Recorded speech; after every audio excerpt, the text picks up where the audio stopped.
When millionaire cattle baron Grant McAllister rode through a Wyoming blizzard in 1884 to find his childhood home burned to ashes, he thought he'd lost everything. But what he discovered in a widow's cabin on Ridge Creek would shatter every belief he'd built his empire on. The woman feeding his parents from her last supplies would teach him that wealth means nothing without conscience, and that sometimes the poorest soul holds the richest heart. Stay with me until the end of this story and comment which city you're watching from. I want to see how far this tale travels. The first thing Grant McAllister noticed when he crested the ridge above Cold Creek Valley was the silence. In Wyoming's winter of 1884, silence meant death, of livestock, of hope, of men who thought they could outlast a blizzard. He'd ridden 3 days through waist-deep snow, his black stallion's breath coming in frozen plumes, following a trail that grew colder with each mile. The telegram had been brief, the kind that stripped away all pretense. Fire. Your parents. Come now. Grant was a man who measured his life in acres and assets. At 32, he owned more land than most men could ride across in a week, commanded crews of cowboys who moved cattle like armies across the territory, and wore custom boots from San Francisco beneath trousers that cost more than a homesteader's monthly wages. People called him King McAllister behind his back, though never to his face. Kings didn't need to hear their titles spoken aloud. But now, as his horse picked through the snowdrifts toward the place where he'd been born, Grant felt every ounce of that kingdom weigh on him like chains. The cabin, or what remained of it, emerged from the white landscape like a broken tooth. Blackened timbers jutted at violent angles from the snow, and the stone chimney his father had built 40 years ago stood alone, a tombstone marking the death of something irretrievable. Smoke still rose in thin ribbons from the ruins, though the fire must have burned days ago. The wind carried the acrid smell of destruction, mixing with the clean bite of winter pine. Grant dismounted before his horse fully stopped, boots hitting the snow with a crunch that echoed too loudly in the stillness. "Ma!" His voice cracked on the word, rusty from disuse and fear. "Pa!" Nothing answered but the wind. He staggered forward, his expensive boots sinking deep, reaching the threshold where the door had once hung. The snow around the ruins was trampled, disturbed by boots and what might have been a struggle. Grant's heart hammered against his ribs as he pushed into the wreckage, scanning for bodies, for signs, for anything that would tell him whether he was a son or an orphan. "They ain't here!" Grant spun, hand instinctively dropping to the Colt at his hip. A figure materialized from the smoke-hazed tree line. Old Ephraim Tate, their nearest neighbor, lantern raised high despite the afternoon light. The old man's face was carved from weather and hard living, every line a story of survival. "Ephraim." Grant's throat worked around the name. "Where?" "Alive," Ephraim said, and Grant's knees nearly buckled. "Both of 'em. Widow Hayes pulled 'em out before the roof caved. Got 'em up at her place on Ridge Creek." Relief hit Grant like a physical blow, followed immediately by a wave of shame so intense it nauseated him. He'd built an empire. He'd turned a modest ranch into a cattle dynasty that stretched across 3 counties. He'd dined with railroad men and politicians, had been photographed for newspapers in Cheyenne and Denver. And yet he'd left his parents, the people who'd given him life, who'd worked themselves to bone teaching him to read and ride and reckon, alone in a cabin that could burn while he sat in his mansion planning his next acquisition. "Ridge Creek," Grant repeated, his voice hollow. "The Hayes place?" Ephraim's expression was unreadable in the fading light, but Grant caught something that might have been disapproval. "Nora Hayes, widow 2 years now, lives alone up there, scratching by on not much more than pride and stubbornness." He paused, then added with deliberate weight, "She gave your folks her own bed. Been feeding 'em from stores that were meant to last her through spring." The shame deepened, became something physical lodged in Grant's chest. He looked back at the ruins of his childhood home, at the place where his mother had taught him to read from a Bible by candlelight, where his father had shown him how to mend tack and gentle horses. 3 months. It had been 3 months since he'd made the ride out from his ranch to visit. 3 months of telling himself he was too busy, that spring would be better, that they understood. "How'd it start?" Grant asked. Ephraim's jaw tightened. "Can't say for certain. Your pa thinks it was the lamp, knocked over when he was feeling poorly. But he trailed off, his gaze drifting toward the valley below where other homesteads dotted the landscape like scattered stones. But what? There's been other fires, small ranchers mostly, always in winter when folks are most desperate. Ephraim's voice dropped. Always followed by offers to buy the land cheap. Your company's made 3 such purchases in the last year. Grant's blood went cold. What are you saying? I ain't saying nothing that needs saying, boy. I'm just telling you what folks talk about. Ephraim adjusted his grip on the lantern. Widow Hayes is about a mile up the creek. Follow the ridgeline. You'll see her light. He turned to go, then paused. Grant? She didn't ask for payment, didn't expect thanks. She did it because it was right. The words hung in the cold air like an indictment. Might want to think on that. Then he was gone, swallowed by the gathering dusk, leaving Grant alone with the ruins and his conscience. The ride to Ridge Creek took longer than it should have. Grant's horse was exhausted, and the trail was treacherous in the failing light, but that wasn't why he moved slowly. With each step, the weight of understanding grew heavier. If Ephraim was right, if fires were being set to drive out homesteaders, then Grant's empire was built on more than cattle and ambition. It was built on fear and ash. He'd hired men to manage his operations, trusted them to expand his holdings through fair negotiation. But trust, he was beginning to understand, was just another word for willful ignorance when you didn't want to know the truth. The widow's cabin appeared as Ephraim had promised, a single point of light against the darkening mountain. It was small, barely more than 1 room with a lean-to stable, the kind of place that spoke of hard living and harder choices. But smoke rose steady from the chimney, and through the single window Grant could see movement, shadows cast by firelight. He dismounted and tied his horse to the porch rail, noticing the neat stack of firewood, the careful repairs to the steps, the sense of pride maintained despite obvious poverty. Through the window he saw them, his mother, Hannah McAllister, laughing, actually laughing, at something being said. His father, Daniel, propped against pillows in a chair near the fire, alive and animated in a way Grant hadn't seen in years. And the woman.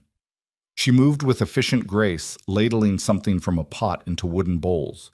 She wore a dress that had been mended so many times it was more patch than original cloth, and her dark hair was pulled back in a simple braid.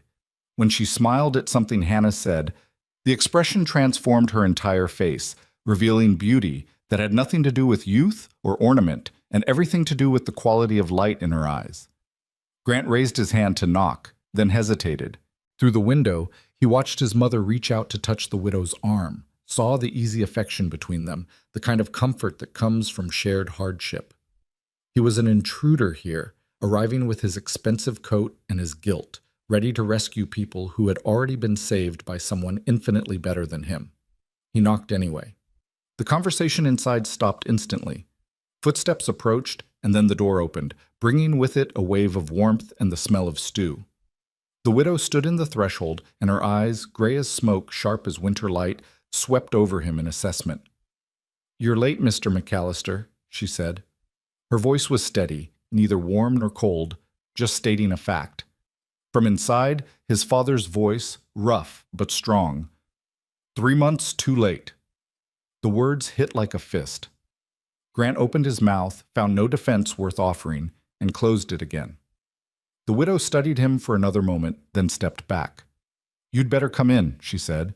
"Your horse looks done for, and so do you." Hassan. The cabin's interior was smaller than it had appeared from outside, made smaller still by the presence of 4 people and the weight of unspoken judgments. The single room served as kitchen, living space, and bedroom, with a curtained alcove in the corner that must have been where the widow slept, or had slept, before she gave up her bed to his parents. Hannah McAllister rose from her seat near the fire, and Grant's breath caught. She looked older, more frail than when he'd last seen her, her gray hair thinner, her hands twisted with arthritis, but her eyes were bright, and when she opened her arms, he went to her like a child. "My boy," she murmured against his chest. "You came." "I'm sorry, Ma. I'm so sorry." She patted his back with those gnarled hands. "Sorry's just words, Grant, but you're here now. That's what matters." His father made a sound, half grunt, half dismissal. Daniel McAllister had been a hard man when Grant was young, harder still after a logging accident took his left hand 20 years ago. He'd taught Grant that sentiment was weakness, that land and livestock were what mattered, that a man measured his worth by what he could build and defend. Looking at him now, wrapped in borrowed quilts in a stranger's home, Grant saw the fallacy of that philosophy laid bare. "Pa," Grant said, moving to kneel beside the chair, "thank God you're—" "Don't." Daniel's remaining hand gripped the chair arm. "Don't thank God. Thank her." He jerked his chin toward the widow, who had returned to the stove, her back diplomatically turned. "She's the one who ran into a burning building. She's the one who's been sharing food she can't spare, medicine she needs herself. Thank her." Grant stood slowly, turned to face the woman who'd saved his parents' lives. She was stirring the pot again, her movements careful and economical. When she finally looked at him, her expression was guarded. "Mrs. Hayes." "Hayes," Grant began, then stopped, unsure how to proceed. "How did you thank someone for something you could never repay? How did you apologize for wealth that suddenly felt obscene in the face of this woman's poverty and grace?" "It's just Nora," she said. "Mrs. Hayes was my mother-in-law, and she never much liked me anyway." She lifted the spoon, tested the stew, added salt from a diminishing tin. "You'll be wanting supper. There's enough if we're careful with portions." "I can pay," Grant said quickly, "for food, for their care, for—" "No." The word was flat, final. Nora set down the spoon and turned to face him fully. "I didn't pull your parents from that fire for money, Mr. McAllister. I didn't feed them or tend them or give up my bed expecting payment. I did it because it was right, because they needed help and I could give it." Her gray eyes held his without wavering. "Decency isn't for sale." The rebuke was delivered quietly, but it landed with the force of a shouted accusation. Grant felt his face heat despite the cold still clinging to his clothes. "I didn't mean to insult you," he said. I want to help." "Then sit down and eat without turning it into a transaction." Nora moved to the table, began setting out bowls. "Your mother's been worried sick. Best thing you can do is let her see you're well." Grant did as he was told, settling onto a rough-hewn bench across from his father. Hannah shuffled to join them, moving slowly, and Grant noticed the tremor in her hands as she reached for her bowl. When had she gotten so fragile? The stew was thin, more broth than substance, with a few vegetables and what might have been rabbit stretched impossibly far. But it was hot and seasoned with care, and Grant watched his parents eat with an appreciation that suggested they'd known real hunger recently. Nora ate last and least, taking only a small portion and focusing on the bread instead. Grant noticed but said nothing, understanding that his notice would be unwelcome. "The house," Hannah said softly, breaking the silence. "Did you see? It's gone, Ma. All of it." Grant forced himself to meet her eyes. "But we'll rebuild. I'll have a crew out here next week. Something better, something fire-safe." Daniel snorted. "With whose money? Yours?" He shook his head. "We don't want your charity, boy. We're not some homesteaders you can buy off with a new barn. Pa, You're trying to fix with money what you broke by neglect." Daniel's voice was steady, merciless. 3 months, Grant. The last letter we sent was September, asking if you could spare a few head of cattle for winter stores. We got no answer. I never received—" Grant stopped, his stomach sinking. He received hundreds of letters at his ranch, sorted by his secretary, prioritized by importance. Had his own parents' request been dismissed as insignificant, filed away under minor correspondence? "Doesn't matter now," Hannah said, always the peacemaker. "You're here. We're alive. Nora's been an angel." "I'm no angel." Nora stood, began collecting the empty bowls. "Angels don't have creditors knocking. Angels don't lie awake wondering how to make winter stores stretch to spring." The bitterness in her voice was subtle but unmistakable. Grant watched her move to the wash basin, her shoulders straight despite exhaustion he could see in every movement. "How long?" he asked quietly. "How long have you been caring for them?" 3 days since the fire, Nora said without turning. They were at the Tate place the first night, but Ephraim's got 8 children and a wife with consumption. No room, really, so I brought them here. 3 days. 3 days of this woman sharing everything she had with strangers because it was right. Grant thought of his mansion, of the unused bedrooms, the pantry stocked with more food than he could eat in a year. The contrast was obscene. "Then I'm staying," he announced. "I'll sleep in the lean-to with the horses. I can help. Chop wood, tend stock, whatever needs doing." Nora's hands stilled in the wash basin. She turned slowly, water dripping from her fingers. "This isn't a hotel, Mr. McAllister, and I don't need your charity any more than your parents need yours." "It's not charity." Grant stood, hat in hands. "It's the least I can do. You said decency isn't for sale. Well, maybe it can be returned. Maybe I can learn something about it." For a long moment, Nora studied him, her expression unreadable. Then, surprisingly, Hannah laughed, a dry, crackling sound. "Let him stay, dear. It'll do him good to remember what work looks like." She smiled at her son with affection tempered by disapproval. "Your father and I raised a cowboy. Somewhere under all that fine tailoring, there might still be one." Daniel grunted what might have been agreement. Nora looked between them, then back at Grant, and finally nodded once, sharply. "Fine. Lean-to's got room if you don't mind the smell of horse. But I expect work, Mr. McAllister. Real work. Not the kind where you tell other men what to do." "Grant," he said. "Just Grant." "Fine. Grant." She turned back to her dishes. "There's an axe outside. Woodpile's low. If you're staying, you'd better make yourself useful before it's too dark to see." Grant found the axe leaning against the side of the cabin, its blade worn but well maintained. The woodpile was indeed low, barely enough for another day, let alone the weeks of winter that remained. He shed his expensive coat, rolled up his sleeves despite the cold, and set to work. The first swing went wide, the blade biting into the chopping block instead of the log. Grant swore, adjusted his grip, tried again. This time he connected, but the split was uneven, the log toppling sideways. Behind him, he heard the cabin door open and close. He didn't look, focusing instead on setting up another log, on remembering the rhythm his father had taught him decades ago. Feet apart, balanced, eye on the target, follow through. The next swing was better, and the next. Soon he found the old pattern, the meditative quality of repetitive work. Swing, split, stack, swing, split, stack. His shoulders began to burn, then his back. Sweat dampened his shirt despite the freezing air. He didn't notice Nora until she spoke. "You're going to hurt yourself swinging like that." Grant looked up, breathing hard. She stood a few feet away, wrapped in a threadbare shawl, watching him with critical assessment. "I'm managing," he said. "You're compensating, favoring your left side." She moved closer, and Grant caught the scent of wood smoke and something herbal. Sage, maybe, or mint. "Old injury? Bull gored me last spring, cracked some ribs." He set up another log, tried to hide the wince as he raised the axe. Nora reached out and stilled his hands. Her fingers were rough with calluses, stronger than they looked. "Stop.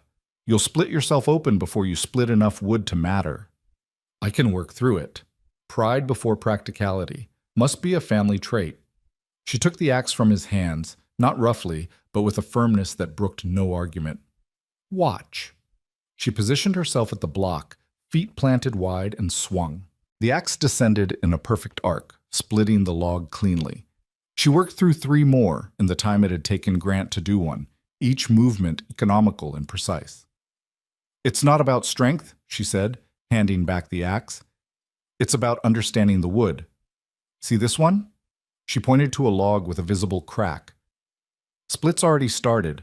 Work with it, not against it. And this one, another log, this one gnarled with knots. You'll waste energy on that. Set it aside for kindling later." Grant took the axe back, their fingers briefly touching. He tried again, following her guidance, and felt the difference immediately. They worked in silence for a while, Nora stacking what he split, correcting his form with brief comments. The sun sank lower, painting the snow amber and rose, and the temperature dropped further. Grant's hands were raw, his shoulders screaming, but he kept working. This was penance. This was understanding. "Why didn't you leave?" he asked finally, pausing to catch his breath. "After your husband died. Why stay out here alone?" Nora was quiet for so long he thought she wouldn't answer. Then, Where else would I go? Town, family, somewhere easier. Family? She laughed without humor. My people are in Missouri. Didn't approve of Thomas. He was a dreamer, they said. Impractical. When we came west, they told me not to come crawling back when it failed. She picked up another split log, added it to the stack. And it did fail in a way. Thomas died trying to build something from nothing, but I'm still here, still building. That's not failure. That's stubbornness. It's courage, Grant said. No. Nora turned to face him fully, and in the fading light, her features were softened, made beautiful by shadow. Courage is having a choice and making the hard one. I had no choice. This is just survival. You had a choice 3 days ago. You could have let Ephraim deal with my parents. Could have said it wasn't your problem. Your parents are good people. They didn't deserve to die because their son was too busy counting his fortune to visit. The words were harsh, but delivered without particular heat, as if stating a simple fact. Besides, your mother reminds me of mine. Same hands, same way of humming while she works. I couldn't... She trailed off, then shook her head. Doesn't matter. It's done. Grant wanted to argue, to defend himself, but he had no defense. Everything she said was true. I'll do better, he said quietly. I'll be better. Nora met his eyes, searching for something. Whatever she found must have satisfied her because she nodded once and turned back toward the cabin. Finish the woodpile. There's soap and water in the lean-to for washing up. Supper's in an hour. She was gone before Grant could respond, leaving him alone with the axe and his thoughts, and the growing understanding that he'd been living wrong for a very long time. That night, Grant lay in the lean-to on a bed of hay, listening to the horses breathe and the wind test the walls. His hands were blistered, his back a solid ache, and he'd never felt more exhausted in his life.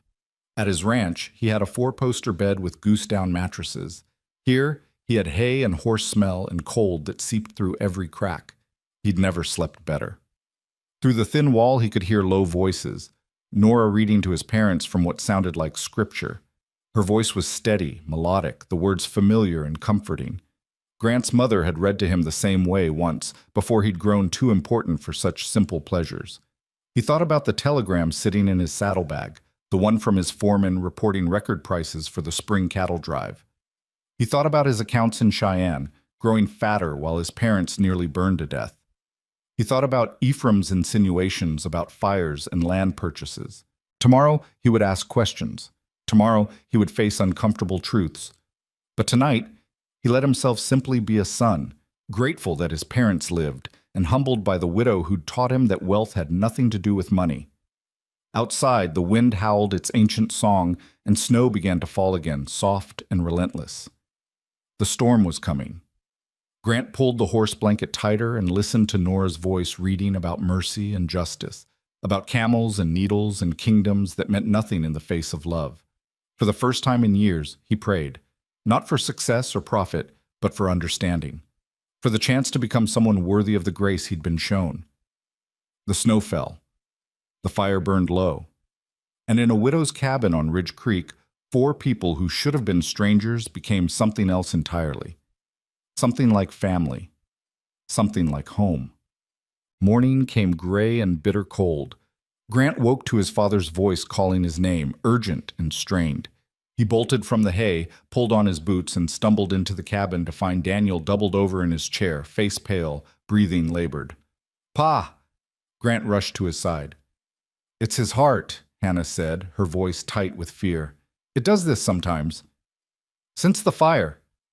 "The smoke." "I'm fine," Daniel gasped, but his grip on the chair arm told another story. Nora was already moving, pulling down jars from a shelf, mixing something with practiced efficiency. "Grant, get him flat." "Hannah, warm water. Now." They moved like a team, Grant lifting his father as gently as possible while Nora prepared what looked like a tea mixture. She brought it to Daniel's lips, supporting his head with surprising strength. "Drink," she ordered. "All of it. Don't argue." Daniel drank, and gradually, agonizingly, his breathing eased. Color returned to his face. The crisis passed, leaving everyone shaken. "What was that?" Grant asked, watching Nora return the jars to the shelf. "Hawthorn mostly. Some valerian for calm." She didn't look at him. He needs a doctor, real medicine. But I don't have money for town doctors, and I doubt they'd come out here in this weather anyway. I'll get him a doctor. You'll what? Nora spun on him, and for the first time he saw real anger in her eyes. Ride 3 days to Cheyenne in a blizzard? Drag some town doctor back here to charge money neither your parents nor I have? Your father needs rest and care and time to heal, not your grand gestures. He's my father. Then act like his son instead of his banker. The words cracked like a whip. You want to help? Stay. Be present. Learn that some things can't be fixed with money thrown at them from a distance. The cabin fell silent, except for Daniel's labored breathing. Hannah looked between them, her expression pained. Grant felt the truth of Nora's words like stones in his chest. You're right, he said quietly. I'm sorry. Nora held his gaze a moment longer, then nodded once and turned away. Storm's getting worse. We're snowed in for at least a few days. Might as well make ourselves useful. And so the days began. Days that would change everything Grant thought he knew about himself, about wealth, about what mattered. Days of learning humility by the fire a widow kept alive, learning grace from people who had nothing but gave everything, learning that sometimes the richest man is the one who understands exactly how poor he's been. Outside, the blizzard howled and buried the world in white. Inside, in a cabin barely big enough for 4, a millionaire began the slow, painful work of becoming human again. The fire crackled, the snow fell, and Grant McAllister, who'd spent his life building an empire, started learning how to build a home. The blizzard lasted 5 days. 5 days of snow falling so thick the world beyond the cabin windows became nothing but white static, erasing boundaries between earth and sky. 5 days of wind that howled through the pines like something living and hungry, rattling the shutters and seeking every crack in the walls. 5 days where the 4 people trapped inside learned that proximity doesn't guarantee intimacy. But sometimes, if you're desperate or lucky or both, it forces a kind of truth that distance makes easy to avoid. Grant spent the first morning chopping wood until his hands bled. He worked without gloves, punishing himself with the cold and the pain, splitting logs with a fury born of shame and something deeper he couldn't name. When Nora finally came outside and saw the blood on the axe handle, she didn't say a word. She simply took his hands, led him inside, and cleaned the wounds with water so hot it made him gasp. Martyrdom doesn't impress me, she said, wrapping his palms in strips of cloth torn from what looked like an old petticoat. And it doesn't help anyone. Work smart, not angry. I wasn't angry, Grant protested. Nora's gray eyes met his, and he saw she understood far more than he'd said. Then what were you? He couldn't answer, didn't know how to explain the turbulence inside him, guilt and grief, and the growing awareness that he'd built his entire life on a foundation of sand. So he said nothing, and after a moment Nora nodded as if his silence had confirmed something. Your father needs his dressing changed, she said. Burns on his arm from the fire. I've been using honey and yarrow, but it's not healing right. Maybe you could help. It wasn't a request. Grant followed her to where Daniel sat by the fire, his shirt rolled up to reveal an angry wound that stretched from wrist to elbow. The old man's jaw was clenched against pain he refused to acknowledge. Don't need fussing, Daniel muttered, but his voice lacked its usual force. Then consider it punishment for your stubbornness, Nora said, her tone light but her movements gentle as she peeled away the old bandage. The wound beneath was red and weeping. Grant, hold his arm steady. This will hurt. Grant knelt beside his father's chair and took the scarred forearm in his bandaged hands. Daniel's skin was hot, the muscles beneath tense. When Nora began cleaning the burn with what smelled like sage tea, the old man's breath hissed between his teeth, but he made no other sound. Pa, Grant said quietly, watching Nora work with practiced efficiency. I need to ask you something. Then ask. The fire. You really think it was the lamp? Daniel was silent for a long moment, his eyes fixed on the flames. When he finally spoke, his voice was careful. Your mother thinks so. But you don't. I think, Daniel winced as Nora applied fresh honey, I think there's been a lot of fires lately. I think small ranchers keep getting offers to sell right after their barns burn or their fences get cut. I think there's money to be made in other people's misfortune. Grant's hands tightened on his father's arm. My company, your company, Daniel interrupted, is run by men you hired and then forgot about. Men who report numbers, not methods. When's the last time you asked how a piece of land was acquired, Grant? When's the last time you looked at a contract and asked why someone would sell so cheap? The words landed like physical blows. Grant wanted to defend himself, to insist he'd always acted honorably, but the defense died in his throat. Because his father was right. He'd hired managers to handle acquisitions, had reviewed only the final numbers, had concerned himself with profit margins and stock counts, while deliberately remaining ignorant of the human cost. I didn't know, he said finally. No, Daniel agreed, his voice gentling slightly. You didn't want to know. There's a difference. Nora finished bandaging the wound and stood, gathering the soiled cloths. Burns need air to heal, but not cold. Keep him near the fire. She paused, looking between father and son. Whatever happened, happened. What matters is what you do now. She moved away to dispose of the bandages, leaving Grant kneeling beside his father's chair. Daniel's good hand came to rest on Grant's shoulder, heavy and warm. I don't hate you, boy, the old man said quietly, but I'm disappointed. You were supposed to be better than me. Instead, you just got richer. The words should have hurt. Instead, they felt like absolution, an acknowledgement that failure was possible, which meant redemption might be too. I want to fix this, Grant said. All of it. I just don't know how. Start by staying, Daniel said. Learn what it's like to have nothing but what you can carry. Might change your perspective on what matters. From across the room, Hannah's voice rose in a hymn, thin and wavering but pure.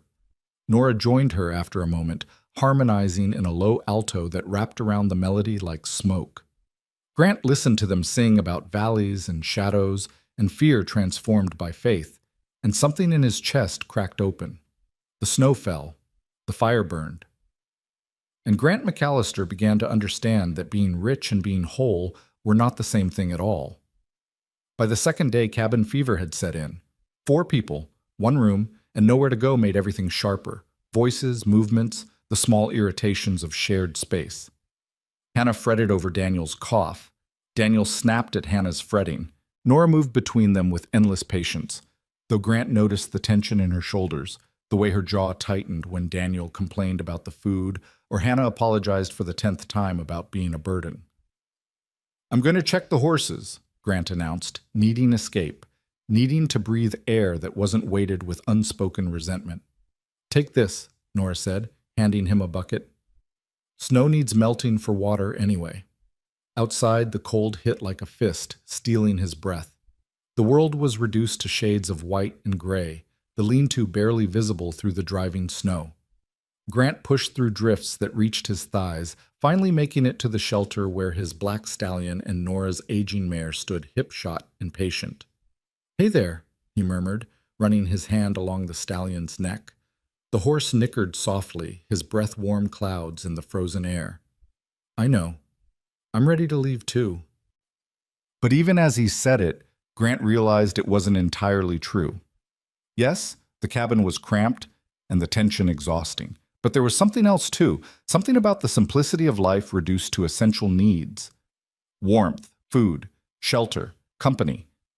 No accounts to review, no business decisions to agonize over, no performance to maintain. Just survival, shared honestly. He was filling the bucket with clean snow when he heard the lean-to door creak. Nora entered, wrapped in layers that made her look twice her actual size, carrying a feed sack. Didn't mean to crowd you out, she said, moving to pour oats into the horse's trough. You didn't. I just needed air. I know. She smiled slightly. Your mother means well, but she hovers, and your father's in pain, which makes him mean. It's exhausting even when they're not your parents. Grant watched her work, struck by her efficiency. Everything she did was deliberate, nothing wasted, not movement, not words, not resources. It was the economy of someone who'd learned that waste could mean death. How do you do it? He asked. Live like this, I mean. Alone. Nora was quiet for a moment, running her hand along the mare's flank. You make it sound like a choice, like I woke up one morning and decided poverty looked interesting. That's not what I meant. No? She turned to face him, and her expression was unreadable. What did you mean then? How does a woman survive when her husband dies and leaves her nothing but debt and a piece of land too poor to farm? How does she keep going when the bank wants payment and the townspeople whisper about how she's probably to blame for his death somehow, because women always are? The bitterness in her voice was new, raw, and bleeding. Grant took a step toward her. Nora, you want to know how I do it? She wasn't shouting, but her voice carried the weight of years compressed into words. I wake up every morning and I choose to keep breathing. I shoot rabbits and trap fish and trade eggs for flour when the chickens are laying. I mend my clothes until there's more thread than fabric. I burn pine needles because I can't afford proper tea, and I tell myself that tomorrow might be better, even when I know it probably won't be. Her eyes were bright now, though whether with tears or anger, Grant couldn't tell. He wanted to say something, to offer comfort, but every word that came to mind felt inadequate or insulting. Thomas believed in this place, Nora continued, her voice softening. He said the land was good, that we just needed time and work to make it prosper. He died believing that. Believing in something I knew was a lie even then. She turned back to the mare, her hands gentle on the horse's neck. But I stay because leaving would mean his death was for nothing, and I can't let it be for nothing. Grant understood then. She wasn't talking about land or money or even survival. She was talking about meaning, about the human need to believe that suffering serves a purpose, that loss can be transformed into something that matters. I lost my wife, he heard himself say. The words came without permission, pulled from a place he'd kept locked for 5 years. Childbirth, the baby too, a son. Nora went very still. I built everything after that, Grant continued. Every acre, every head of cattle, every dollar. It was all to outrun the memory of holding her hand while she bled out. Too far from town, too far from help. I thought if I could just build something big enough, grand enough, it would fill the space they left behind. Did it? Nora asked quietly. No. The word was barely a whisper. It just gave me more distance from everything that mattered. They stood in silence, two people who'd lost everything, learning that sometimes the greatest luxury is simply being understood. Outside, the wind howled. The horses shifted and breathed. And for the first time since Catherine died, Grant let himself remember not just the loss, but the love that made the loss unbearable. Her name was Catherine, he said. She sang while she cooked, badly, completely off key. He smiled at the memory. Used to drive me crazy. Now I'd give everything I own to hear it one more time. Nora reached out and took his bandaged hand in hers. The gesture was brief, not romantic, but deeply human. One survivor acknowledging another. Come on, she said. Your mother will worry. They trudged back through the snow together, and when they entered the cabin, bringing cold air and melted snow, Hannah looked up from her mending with relief so profound it was almost painful to witness. Thank goodness, she said. I was about to send your father after you, and he can barely stand. We were just tending the horses, Ma. I know, but storms like this... She trailed off, her hands trembling on the cloth. They take people. They take everything. Grant crossed to her and knelt, taking her gnarled hands in his. I'm here, Ma. I'm not going anywhere. Promise me, she said urgently, her eyes searching his face. Promise me you'll learn, that you'll be different, better. I promise.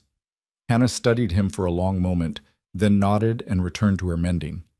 Daniel, watching from his chair, said nothing, but something in his expression had softened. That night they played cards by firelight, a battered deck Nora produced from a trunk. The rules were simple, the stakes non-existent, but the laughter was real. Hannah won 3 hands in a row, crowing with delight each time, while Daniel accused her of cheating with such obvious pride that even he smiled. Grant lost spectacularly, his attention divided between the cards and Nora's face, watching the way firelight caught in her eyes when she laughed at his mistakes. You're terrible at this, she said, laying down yet another winning hand. Never had much time for games. Too busy making money, Daniel observed. Too busy making mistakes, Grant corrected, and his father's eyebrows rose in surprise. Later, when his parents had retired behind the curtain and the cabin had fallen quiet, Grant helped Nora clean up. They worked in comfortable silence, putting away cards and banking the fire for the night. She moved to the window, looking out at the darkness and snow. It's beautiful, she said quietly. Even when it's trying to kill you, winter's beautiful. Grant joined her at the window.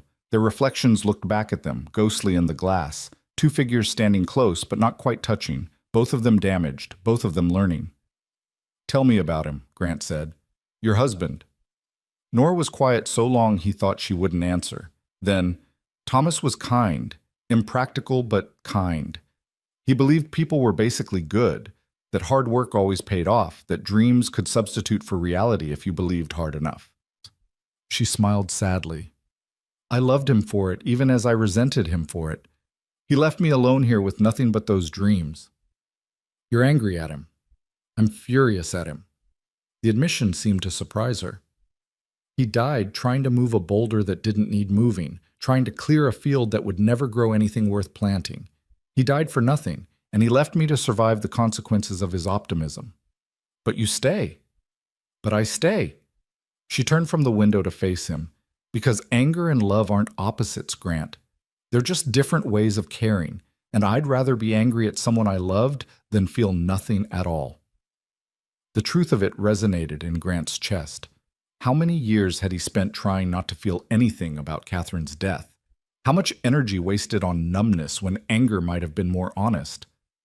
Thank you, he said. For what? For this. For them. For... He gestured vaguely, encompassing the cabin, the storm, the strange intimacy of shared crisis. For reminding me how to be human. Nora's expression softened.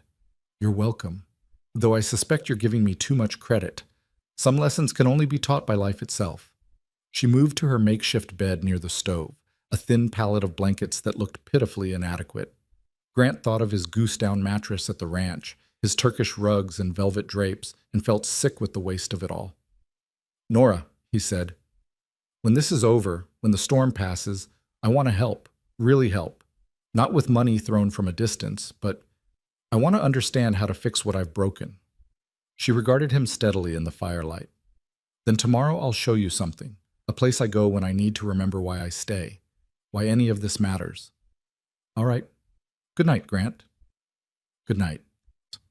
He retreated to the lean-to, to his bed of hay and horse breath, and lay awake listening to the storm.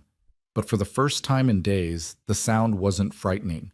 It was just weather, powerful but neutral, neither malicious nor kind. And somehow that made it easier to bear. The third day dawned clear and brutally cold. The storm had passed in the night, leaving behind a world transformed. Snow lay 3 feet deep in drifts that reached the cabin's eaves, and the sky was a blue so intense it hurt to look at directly. Everything sparkled, every branch, every icicle, every surface touched by sun. Today, Nora announced at breakfast, we dig out, and then I want to show Grant something. Daniel looked up from his oatmeal. In this cold, you'll both freeze. We'll bundle up. Besides, your son needs to see. She glanced at Grant. Trust me. They spent the morning shoveling paths, to the lean-to, to the woodpile, to the small shed where Nora kept tools. The work was exhausting, the cold relentless, but Grant welcomed the physical labor. It gave his hands something to do, his mind something to focus on, besides the growing tangle of feelings he couldn't quite name. After lunch, Nora handed him a pair of snowshoes she'd constructed from bent willow and leather strips. They were crude but functional, and Grant strapped them on with fingers clumsy from cold. Where are we going? He asked. You'll see. They set out into the white wilderness, following a trail only Nora could see. The snowshoes kept them from sinking, but the going was still hard, each step requiring deliberate effort. Grant's legs burned, his lungs ached from the frozen air, but he followed without complaint. After 20 minutes of steady climbing through the pines, they emerged into a small clearing. At the far end stood a simple wooden cross, barely visible beneath its burden of snow. Nora moved to it and began clearing the drift with her gloved hands, revealing carved letters. Thomas Hayes, beloved husband, 1850 to 1882. Grant stood silent, understanding flooding through him. This was Nora's private grief, her secret place, and she was sharing it with him. I come here when I'm angry, she said, still kneeling. When I'm sad. When I'm so tired I think I can't go on.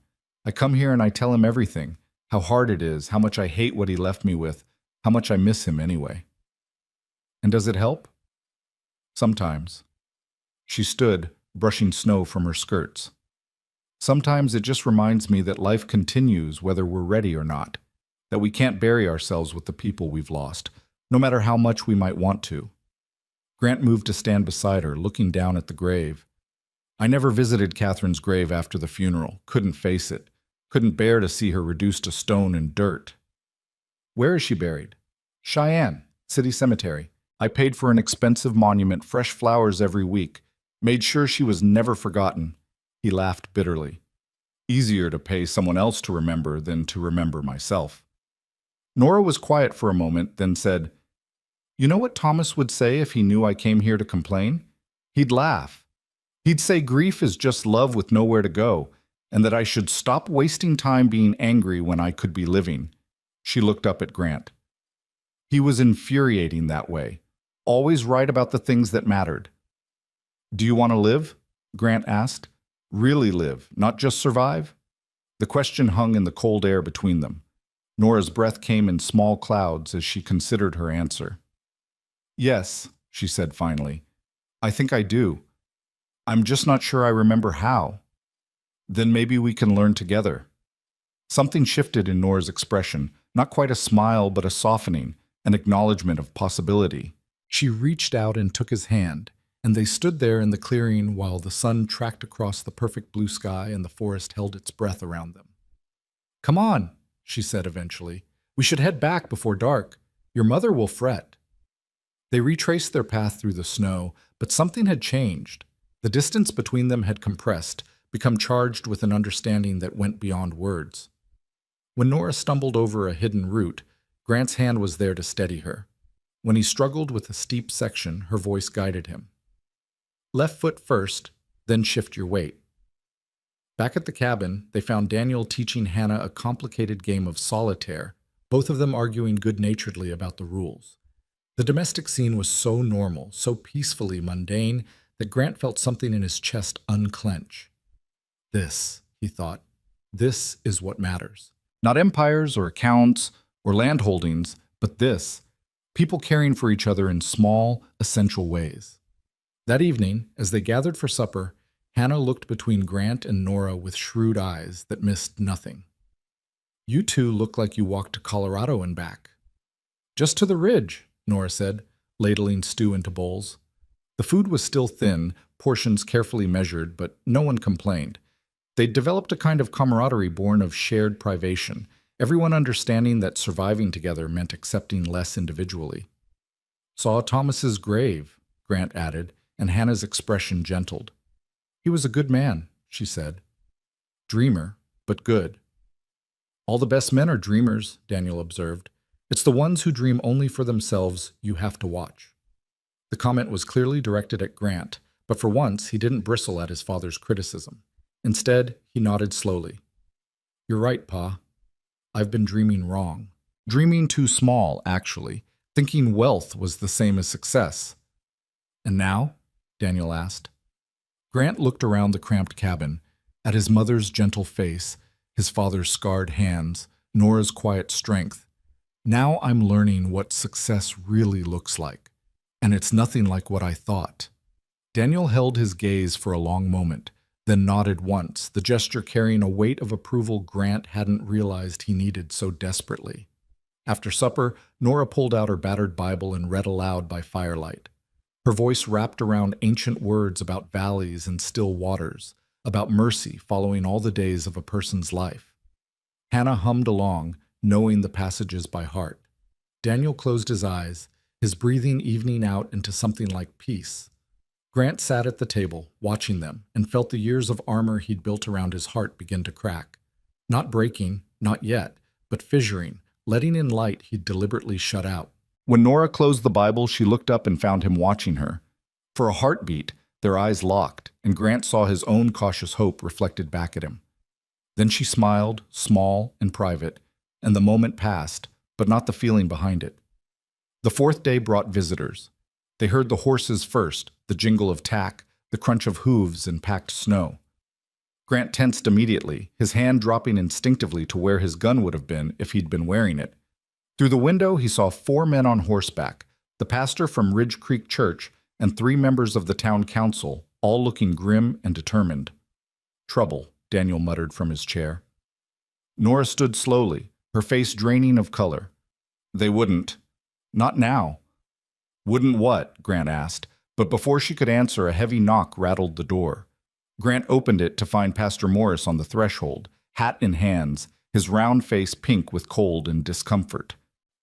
Behind him, Councilman Reeves, Patterson, and Thornton sat their horses like judges about to deliver a verdict.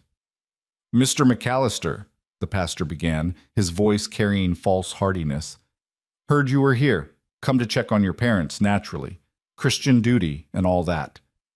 "They're recovering, thank you," Grant said, not moving from the doorway.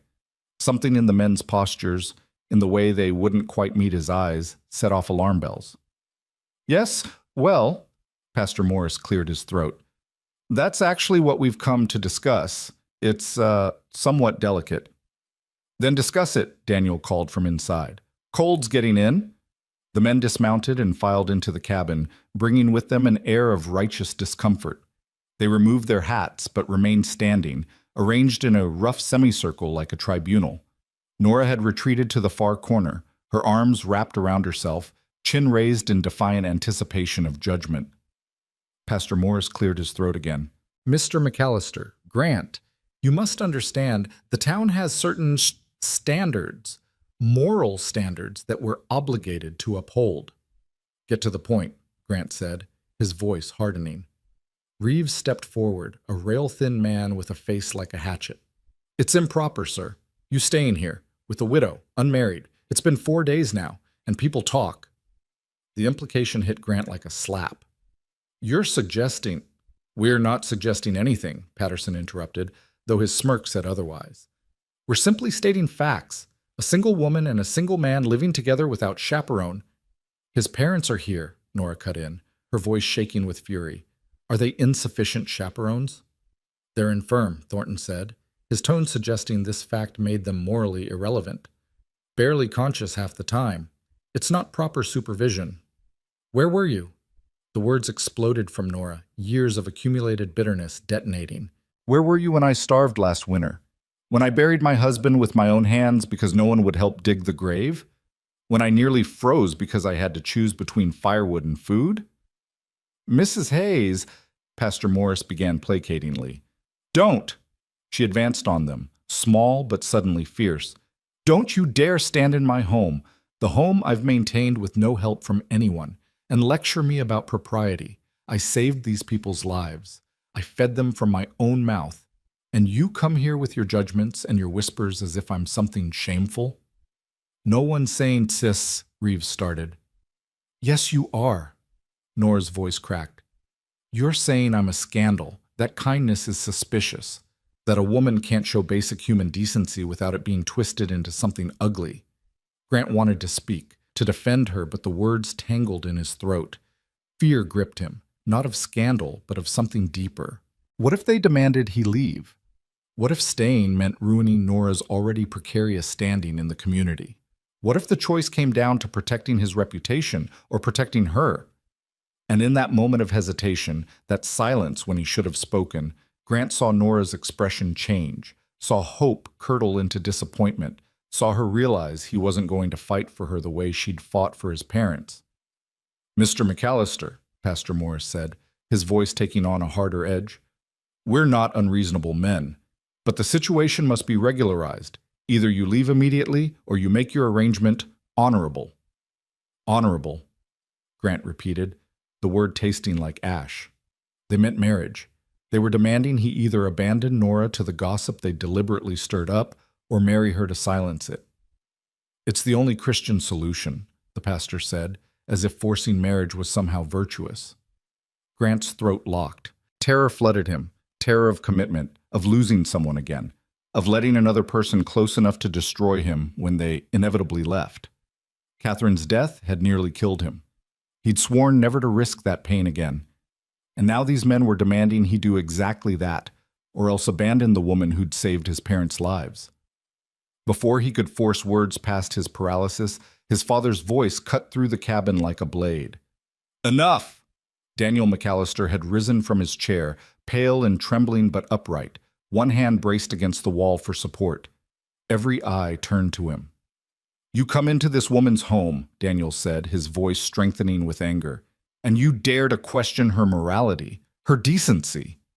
He took a shaking step forward. "This woman saved my life. Pulled me from a burning building when she had every reason to let me die. Fed me from her own plate when she was starving.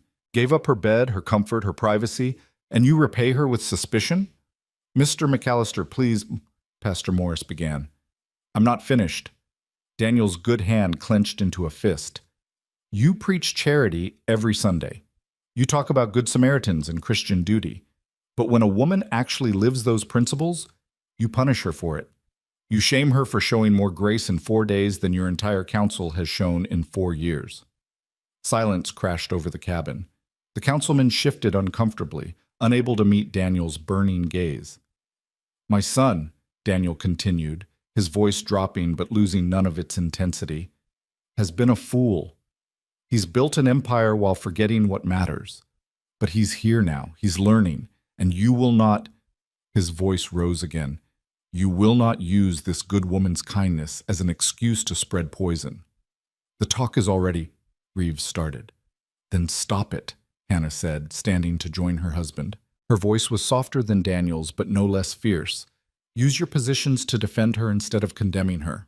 Tell the truth, that she's a saint, not a scandal." Pastor Morris's face had gone from pink to red. "The appearance of impropriety is in your minds, not in our actions," Nora said quietly. She'd regained her composure, though Grant could see the cost in the rigidity of her shoulders. "If you want me to marry to satisfy your gossip, find another bride. But you'll not force me into it, and you'll not shame me for basic human decency." The men looked at each other, clearly not expecting such unified resistance. Thornton, who'd been silent until now, finally spoke. "We meant no offense, Mrs. Hayes. We're simply concerned for your reputation." "My reputation," Nora said with brittle calm, "survived my husband's death, poverty, and isolation. It will survive your concern." One by one, the councilmen filed out, muttering about Christian duty and proper appearances. Pastor Morris lingered at the door, his expression caught between contrition and stubbornness. "I truly meant no harm," he said. "But people will talk, Mrs. Hayes. You must know that." "Let them," she said. "I've survived worse than gossip." When the door finally closed behind them, when the sound of retreating horses had faded, the cabin fell into stunned silence. Daniel swayed, and Grant rushed to support him, guiding him back to his chair. "Pa, you shouldn't have—" "Don't," Daniel said, waving him off. "I said what needed saying." Hannah settled beside her husband, taking his hand. They looked at each other with the wordless communication of people who'd weathered decades together, and Grant felt something twist in his chest, envy and loss and longing all tangled together. He turned to Nora, words of apology forming, but she was already moving, gathering her shawl, heading for the door. "I need air," she said, not looking at him. "Nora, just give me a moment. Please." She was gone before he could respond, the door closing behind her with devastating quiet. Grant stood frozen, shame burning through him hotter than any fire. "You going to let her go?" Daniel asked, his voice rough but not unkind. "I don't know what to say." "Start with the truth," Hannah suggested. "Tell her why you're afraid." "She knows why." "Does she?" His mother's gaze was penetrating. "Or does she just know you're afraid? There's a difference, Grant. Fear with explanation is honest. Fear without it is just cowardice." The words landed like stones in still water, sending ripples through everything Grant thought he understood about himself. He grabbed his coat and followed Nora into the cold. He found her at the woodpile, not cutting, but simply standing, staring out at the mountains. The sun was setting, painting the snow gold in rows. She didn't turn when he approached. "I'm sorry," Grant said. "For what?" Her voice was flat. "For hesitating? For almost letting them force your hand? For proving that kindness always gets punished in the end? For being afraid." That made her turn. Of what? Marriage? Commitment? Or just me specifically? Grant forced himself to meet her eyes. Of losing someone again. Of letting myself care and then watching them die. Catherine, when she died, it nearly destroyed me. I swore I'd never put myself through that again. "So you built walls instead of a life?" "Yes." The admission hurt, but it also felt like relief, like lancing an infected wound. I built walls and filled the space behind them with money and land and anything that couldn't abandon me. And when my parents needed me, when real people with real needs called out, I didn't hear them, because I'd gotten so good at not hearing anything that might hurt. Nora's expression softened fractionally. "I understand being afraid. I'm terrified every single day, of failing, of starving, of dying alone and unmourned. But I choose to keep living anyway, to keep trying, because the alternative is just existing, and that's not enough." "You're right." "I know I am." She wrapped her arms around herself, shivering. "Those men, they weren't wrong about one thing. You staying here has complicated my life, made me a subject of gossip I can't afford. But even knowing that, I'd do it again because it was right, and I'm tired of apologizing for doing right." Grant stepped closer, drawn by something he couldn't name and couldn't resist. "Then don't apologize, and don't let them shame you. You're the best person I've ever met, Nora Hayes, the truest. And if staying here causes you trouble, then I'll find a way to fix it. Not with money or grand gestures, but with—" He stopped, uncertain how to finish. "With what?" she prompted. "With presence," he said finally. "With showing up. With being the kind of man who deserves to stand beside someone like you instead of hiding behind walls of my own making." Nora studied him for a long moment, her gray eyes searching his face for truth or lies. Whatever she found must have satisfied her because she nodded slowly. "All right," she said. "Then stay. Not because anyone's forcing you, not to protect my reputation or satisfy gossips. Stay because you want to, because you're learning something that matters." "I want to," Grant said. "More than I've wanted anything in years." "Good." She turned back toward the sunset, and after a moment, Grant moved to stand beside her. Not touching, but close. Close enough that he could feel her warmth, hear her breathing, exist in the same space without needing to fill it with words. They stood together as the sun sank behind the mountains and the first stars pricked through the darkening sky. The cold deepened, became biting, but neither of them moved, because sometimes the most important thing is simply being present. Choosing to stay when leaving would be easier, choosing to feel when numbness would be safer. Finally, Nora spoke, her voice quiet but steady. "Stillness isn't weakness, Grant. It's where healing starts." "I'm beginning to understand that." "Good," she said again. Then, surprising him, "Your hand is bleeding." He looked down and saw fresh blood seeping through the bandages from earlier. In his haste to follow her, he'd split open the wounds. "Come on," Nora said, taking his arm. "Let's get you cleaned up before your father delivers another lecture." They walked back to the cabin together, and when they entered, Daniel and Hannah looked up with matching expressions of relief.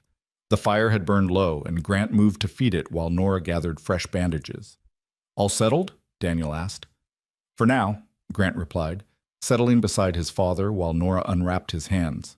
The wounds were worse than he thought, deep and angry. "You need to be more careful," she chided, cleaning them with gentleness that belied her stern tone. "I know." "Do you?" She looked up, and her eyes held a challenge. "Because careful isn't just about physical wounds. It's about guarding what matters, about understanding that some things, once broken, can't be mended with cloth and honey." Grant understood she wasn't talking about his hands anymore. "I'll remember." "See that you do." She finished the bandaging in silence, then moved to prepare supper from their dwindling stores. Grant noticed how little she took for herself, how she made sure Hannah and Daniel ate first. The self-sacrifice was unconscious, automatic, and it made his chest ache. That night, After his parents had retired and Nora had settled onto her pallet by the stove, Grant lay in the lean-to and stared at the darkness. He could hear the wind picking up again, promising another storm. Could hear his father's labored breathing through the wall, his mother's soft snoring.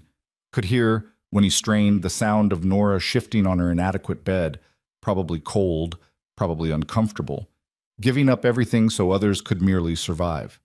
And Grant understood, finally, what his father had meant about being better, rather than just richer.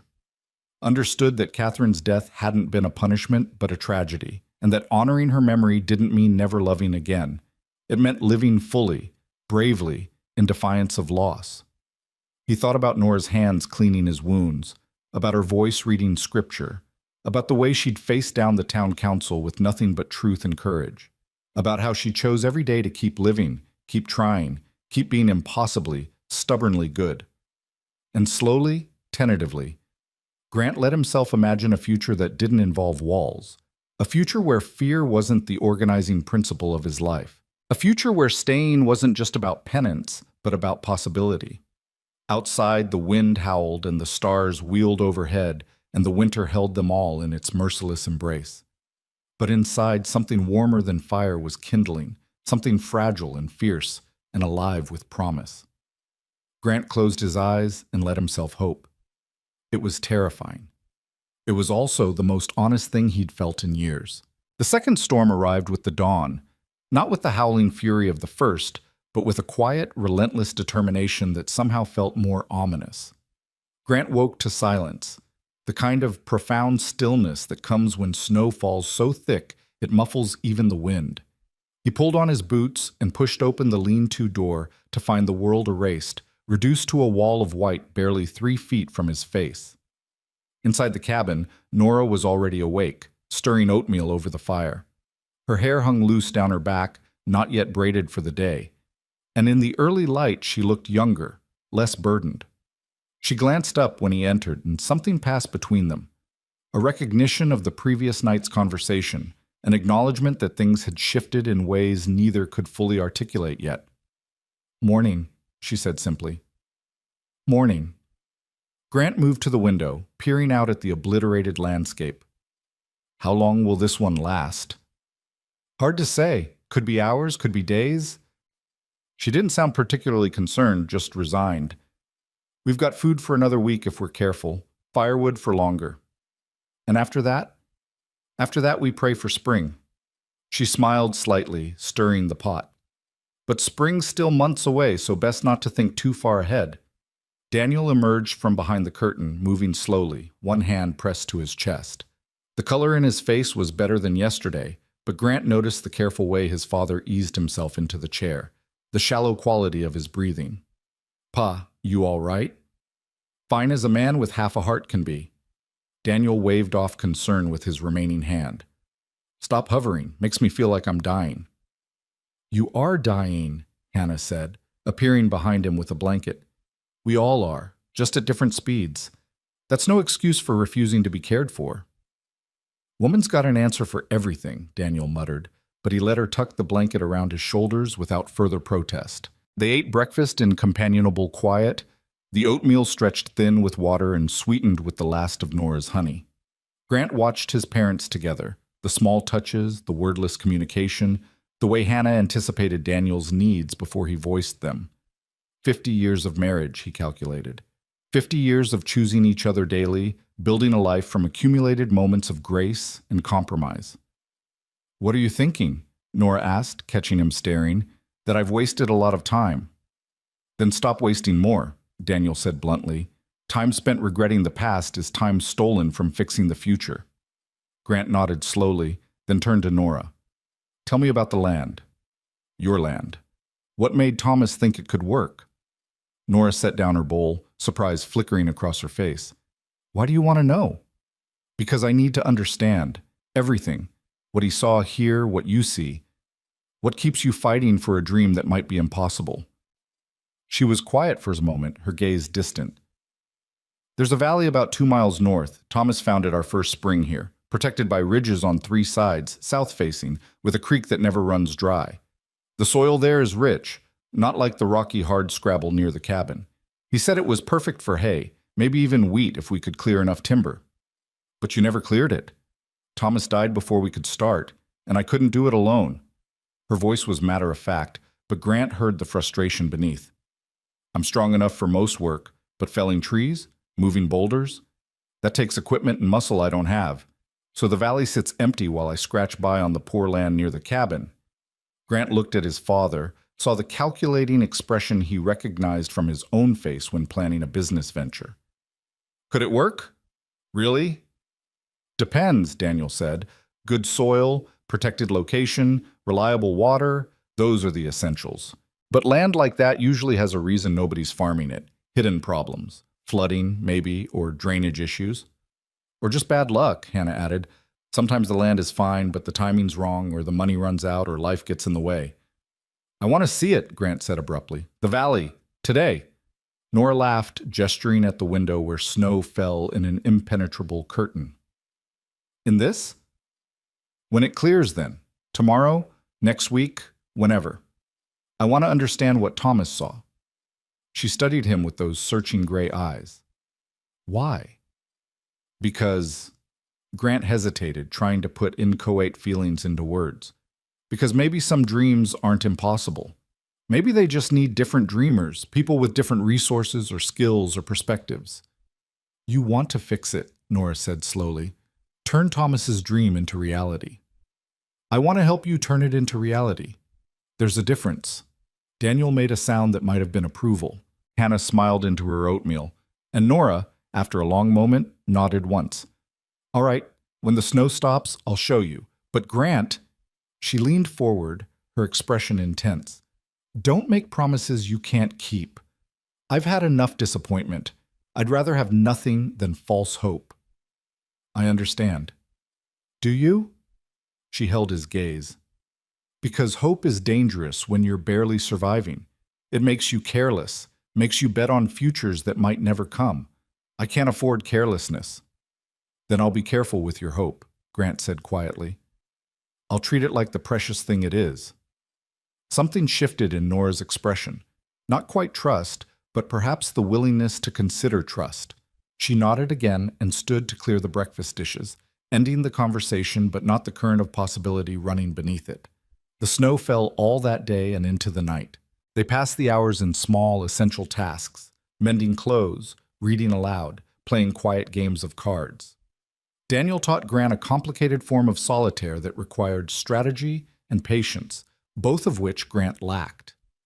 Hannah and Nora worked together on a quilt, their needles flashing in the firelight, creating beauty from scraps. Grant found himself watching Nora more than he should, the graceful economy of her movements, the way she hummed tunelessly under her breath while working, the small smile that touched her lips when Hannah told stories about Grant's childhood misadventures. He was memorizing her, he realized, cataloging details in case this strange, suspended time ended and real life rushed back in to sweep them apart. You're staring, Daniel observed during a lull in their card game. Grant jerked his attention back to his father. I was thinking. About her. Among other things, Daniel arranged his cards with deliberate care. Your mother likes her, says she's got steel in her spine but a soft heart. Rare combination. She's remarkable, Grant agreed. Then don't waste her. Daniel's good eye fixed on his son with uncomfortable intensity. Don't come sweeping in with grand gestures and big promises, then disappear back to your empire when things get difficult. Women like Nora, they need reliability more than romance. I'm not planning to disappear. Good, because if you hurt her, your mother will have my hide for not raising you better. And if my heart doesn't kill me first, I'll take a switch to you myself, 32 years old or not. Despite himself, Grant smiled. Understood, Pa. They returned to their game, but Daniel's words lingered. Don't waste her. As if Nora was something precious that could be consumed carelessly, depleted through neglect. As if love was a resource to be stewarded rather than a feeling to be indulged. That night, unable to sleep, Grant lay in the lean-to and thought about stewardship. He'd been a careful steward of his cattle, his land, his financial interests. He tracked every dollar, every acre, every head of livestock with meticulous attention. But he'd been reckless with people, with his parents, his employees, the communities his business touched. He treated human beings like numbers on a ledger, valuable only insofar as they contributed to his bottom line. The realization was nauseating. How many lives had he disrupted without knowing or caring? How many families displaced by land acquisitions he'd never bothered to question? How many small ranchers squeezed out by practices he'd authorized without understanding their human cost? Ephraim's words came back to him. Fires and forced sales, families losing everything while Grant's empire expanded. If that was true, and Grant was increasingly certain it was, then he wasn't just negligent. He was complicit, guilty by willful ignorance. The weight of it pressed on his chest like physical force. Tomorrow, when the snow cleared, he needed to send a telegram to his foreman. Start asking questions he should have asked years ago. Demand accounting not just of money, but of methods. And if he found what he suspected he'd find, corruption, coercion, cruelty conducted in his name, then he'd have to answer for it, publicly, completely. The prospect terrified him. But lying in the dark, listening to Nora's muffled movements through the wall, thinking about the grace she'd shown to strangers when she had nothing to spare, Grant understood that terror was no excuse. Not anymore. The snow finally stopped near dawn of the 6th day. Grant pushed open the lean-to door to find the world transformed yet again, pristine white, broken only by the dark verticals of pine trunks, the air so cold it hurt to breathe, the silence profound and almost holy. He stood on the threshold, breathing in that impossible clean cold, and felt something in him settle. By the time he made it to the cabin, Nora had coffee brewing, real coffee, the last of her precious stores brought out for what she must have decided was an occasion worth celebrating. The smell alone was intoxicating. "Today?" Grant asked, accepting a tin cup from her hands. "Today," she confirmed, "before another storm comes. Dress warm." They set out after breakfast, leaving Hannah to fuss over Daniel's morning medication and Grant's father to complain good-naturedly about being treated like an invalid. The snowshoes helped, but the going was still brutal. Thigh-deep drifts between the trees, hidden obstacles that caught their feet, the constant effort of simply moving forward. Nora led the way, following paths only she could see, occasionally pointing out landmarks, a lightning-split pine, a creek bed visible only as a depression in the snow, a rock formation like a crooked finger pointing skyward. They walked for nearly an hour, Grant's legs burning with effort, before Nora stopped at the top of a small rise. "There," she said simply. Below them spread a valley that took Grant's breath away. Protected by ridges exactly as Nora had described, facing south to catch maximum sunlight, perhaps 50 acres of relatively flat ground, broken only by scattered pines and the silver thread of a creek. Even buried under snow, the land's potential was obvious. The gentle slope that would aid drainage, the natural windbreaks, the perfect orientation for crops. "My God," Grant breathed. Thomas was right. He usually was about land, just wrong about having time to develop it. Nora's voice was carefully neutral, but Grant heard the longing beneath. "Can you see it? Hayfields here, vegetable garden closer to where we'd build. Maybe an orchard on that south-facing slope if the elevation's not too high. Barn in that protected corner. Why not use this land instead of the cabin site? Because I'd need to build everything from scratch. Shelter, fences, storage. That takes money and manpower I don't have. The cabin exists. I can survive there, even if I can't prosper." Grant turned to face her. "What if you had help? Real help, not just talk?" Nora's expression turned wary. "Grant, hear me out, please." He gestured at the valley. "This land could support a real operation. Hay for sale, crops for market. It's exactly the kind of property my company usually acquires, except..." He paused, choosing words carefully. "Except I don't want to acquire it. I want to help you develop it, as a partner, not an owner. I can't pay you back." "I'm not asking you to. I'm asking..." He stopped, struggling to articulate something he barely understood himself. "I'm asking for a chance to do something right, to build something that helps instead of hurts, to invest in a person and a place instead of just numbers on a ledger." Nora looked at him for a long moment, then back at the valley. "It would take years, enormous effort. There's no guarantee it would work." Most worthwhile things don't come with guarantees. And when you get bored, when your business needs you back in Cheyenne, or some better opportunity comes along, what happens to my dream then? The question was fair, the concern legitimate. Grant thought about his mansion standing empty, about business affairs he'd delegated to men he didn't trust, about an empire built on foundations he'd never properly examined. Then the dream stays yours, he said finally. I'll sign papers making it legal. Any improvements, any investments, they belong to you and your land. I'm not looking for ownership, Nora. I'm looking for purpose. She studied his face, searching for truth or deception. Why? Because since I've been here, living in your lean-to and eating your food, and watching you give everything you have to strangers who needed it, his voice caught. I've remembered something I forgot. That wealth means nothing if it doesn't serve life. That success without purpose is just accumulation. And I'm tired of accumulating. I want to build, really build, something that matters. Nora turned back to the valley, her breath coming in small clouds.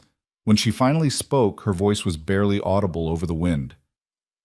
Thomas died in that valley, trying to move a boulder near the creek so he could redirect water flow. The boulder shifted, crushed his leg. By the time I found him, she stopped, swallowed hard. It took him 3 days to die. 3 days of fever and pain and knowing he was leaving me alone. Nora. So yes, she continued, her voice strengthening. I want to develop this land. I want to turn Thomas's dream into reality, but I won't let it kill anyone else. If we do this, if we really do this, we do it carefully, safely. No rushing, no grand gestures that end in tragedy. Agreed, Grant said immediately. Slow and steady. We take our time, do it right. And you commit. She turned to face him fully, her gray eyes fierce. Not to me romantically, I'm not asking for that. But commit to this project, to seeing it through. Because I can't survive another abandonment, Grant. I don't have the strength. The vulnerability in that admission nearly broke him. Grant wanted to promise her everything, devotion, constancy, a future free from abandonment or loss. But his father's voice echoed in his mind. Don't waste her. Don't make promises you can't keep. I commit, he said simply, to this land, to this project, to being the kind of partner you can depend on. I can't promise never to fail or make mistakes, but I promise to keep showing up, to keep trying, to treat your trust like the precious thing it is.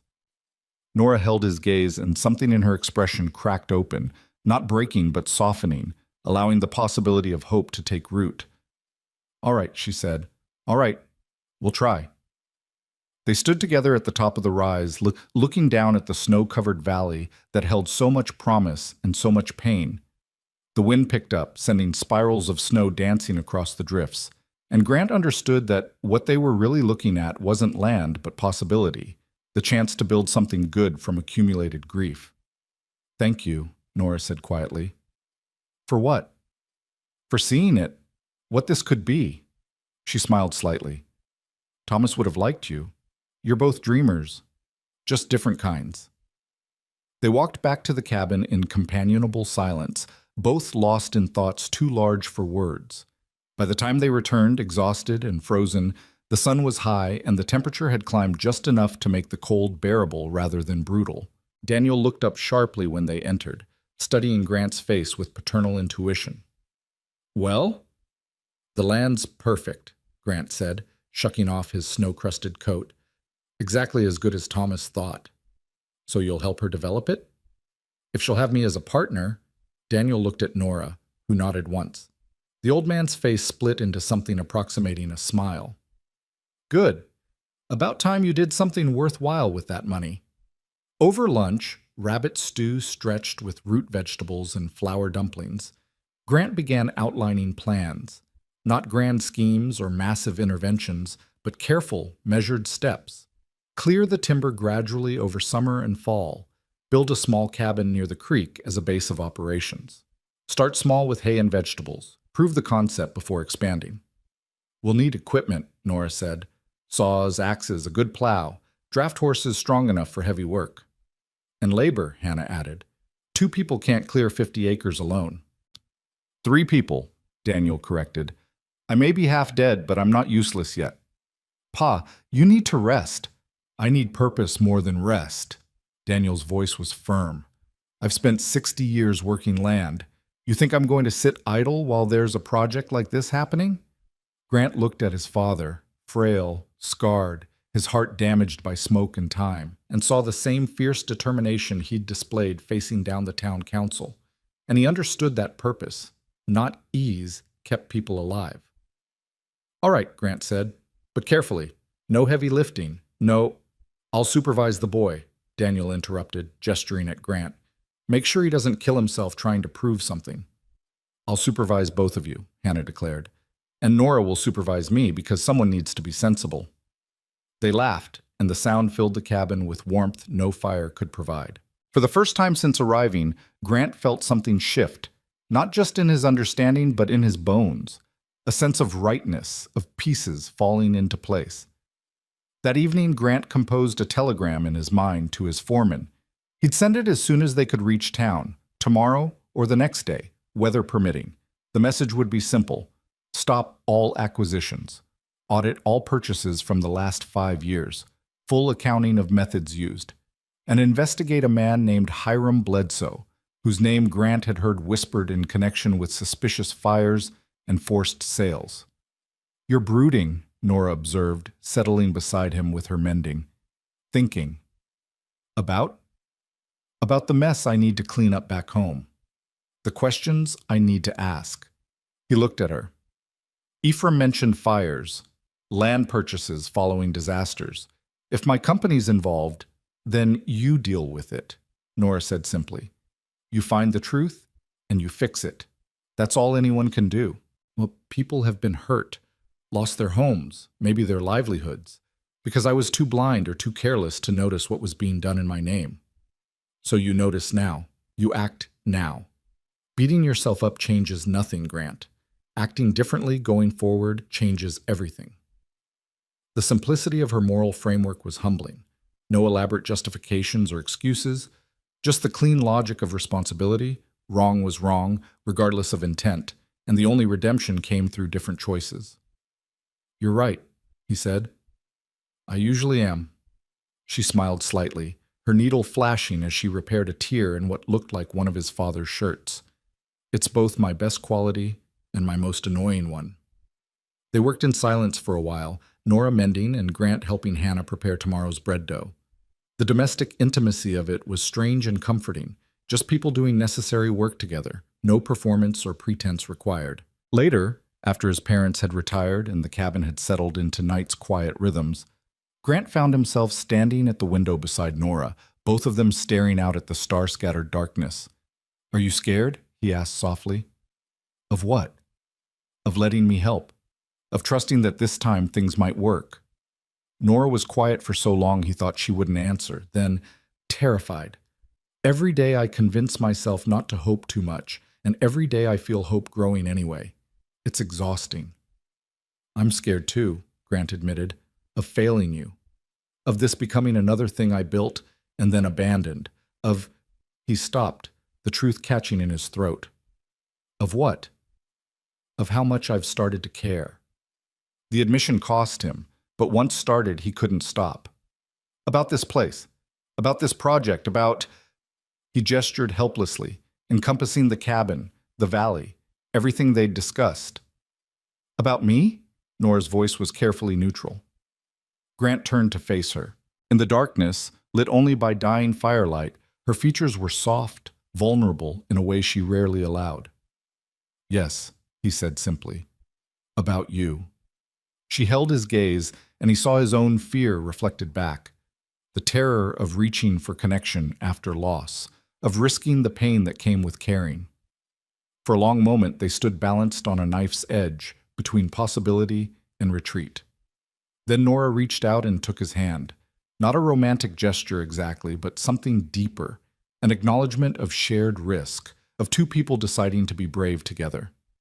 Then we'll be scared together, she said. And we'll work anyway, build anyway, try anyway. Deal. They stood like that for another moment, hands clasped, before Nora pulled away and moved toward her pallet by the stove. Good night, Grant. Good night, Nora. But before he could leave, her voice stopped him. Grant, thank you for seeing what this land could be, for seeing what I could be. I'm just seeing what's already there, he said. You've been remarkable all along. I'm just finally paying attention. He left before she could respond, retreating to the lean-to and his hay bed. But he carried the warmth of her hand in his, the sound of her voice speaking his name, the fragile hope growing between them like spring grass through snow. Outside, the stars wheeled overhead in their ancient patterns. The cold deepened. And somewhere in the darkness, tomorrow waited, full of possibility and peril, promise and uncertainty, everything still to be decided and built and won. The next morning dawned clear and brutally cold. Grant woke to his father's voice calling urgently, the tone sending ice through his veins. He bolted from the lean-to to find Daniel collapsed beside his chair, his face gray, breathing in harsh gasps. His heart, Hannah said, her voice shaking but her hands steady as she supported her husband's head. It's worse this time. Nora was already there, her nightdress covered by a shawl, mixing her medicines with practiced speed. But Grant could see the fear in her eyes, the understanding that herbs and hot water might not be enough this time. Grant, Daniel gasped, his good hand reaching out blindly. Come here. Grant knelt beside his father, taking that scarred hand in both of his. I'm here, Pa, right here. Listen to me. Each word was an effort. That banker, Hiram Bledsoe, he's been... Daniel's breath caught, his face contorting with pain. Don't talk, Grant urged. Save your strength. No time. Daniel's grip tightened with surprising force.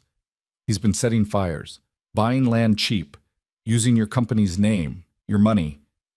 I heard him bragging about it in town last fall, about how easy it was to, he gasped, to fool the rich man who never asked questions. The words hit Grant like physical blows. He confessed to you? Thought I was too old to matter, too poor to be worth worrying about. Daniel's voice was fading. Our fire, Grant. That was him, testing how far he could push before you'd notice. Fury ignited in Grant's chest, white-hot and purifying. Where is he?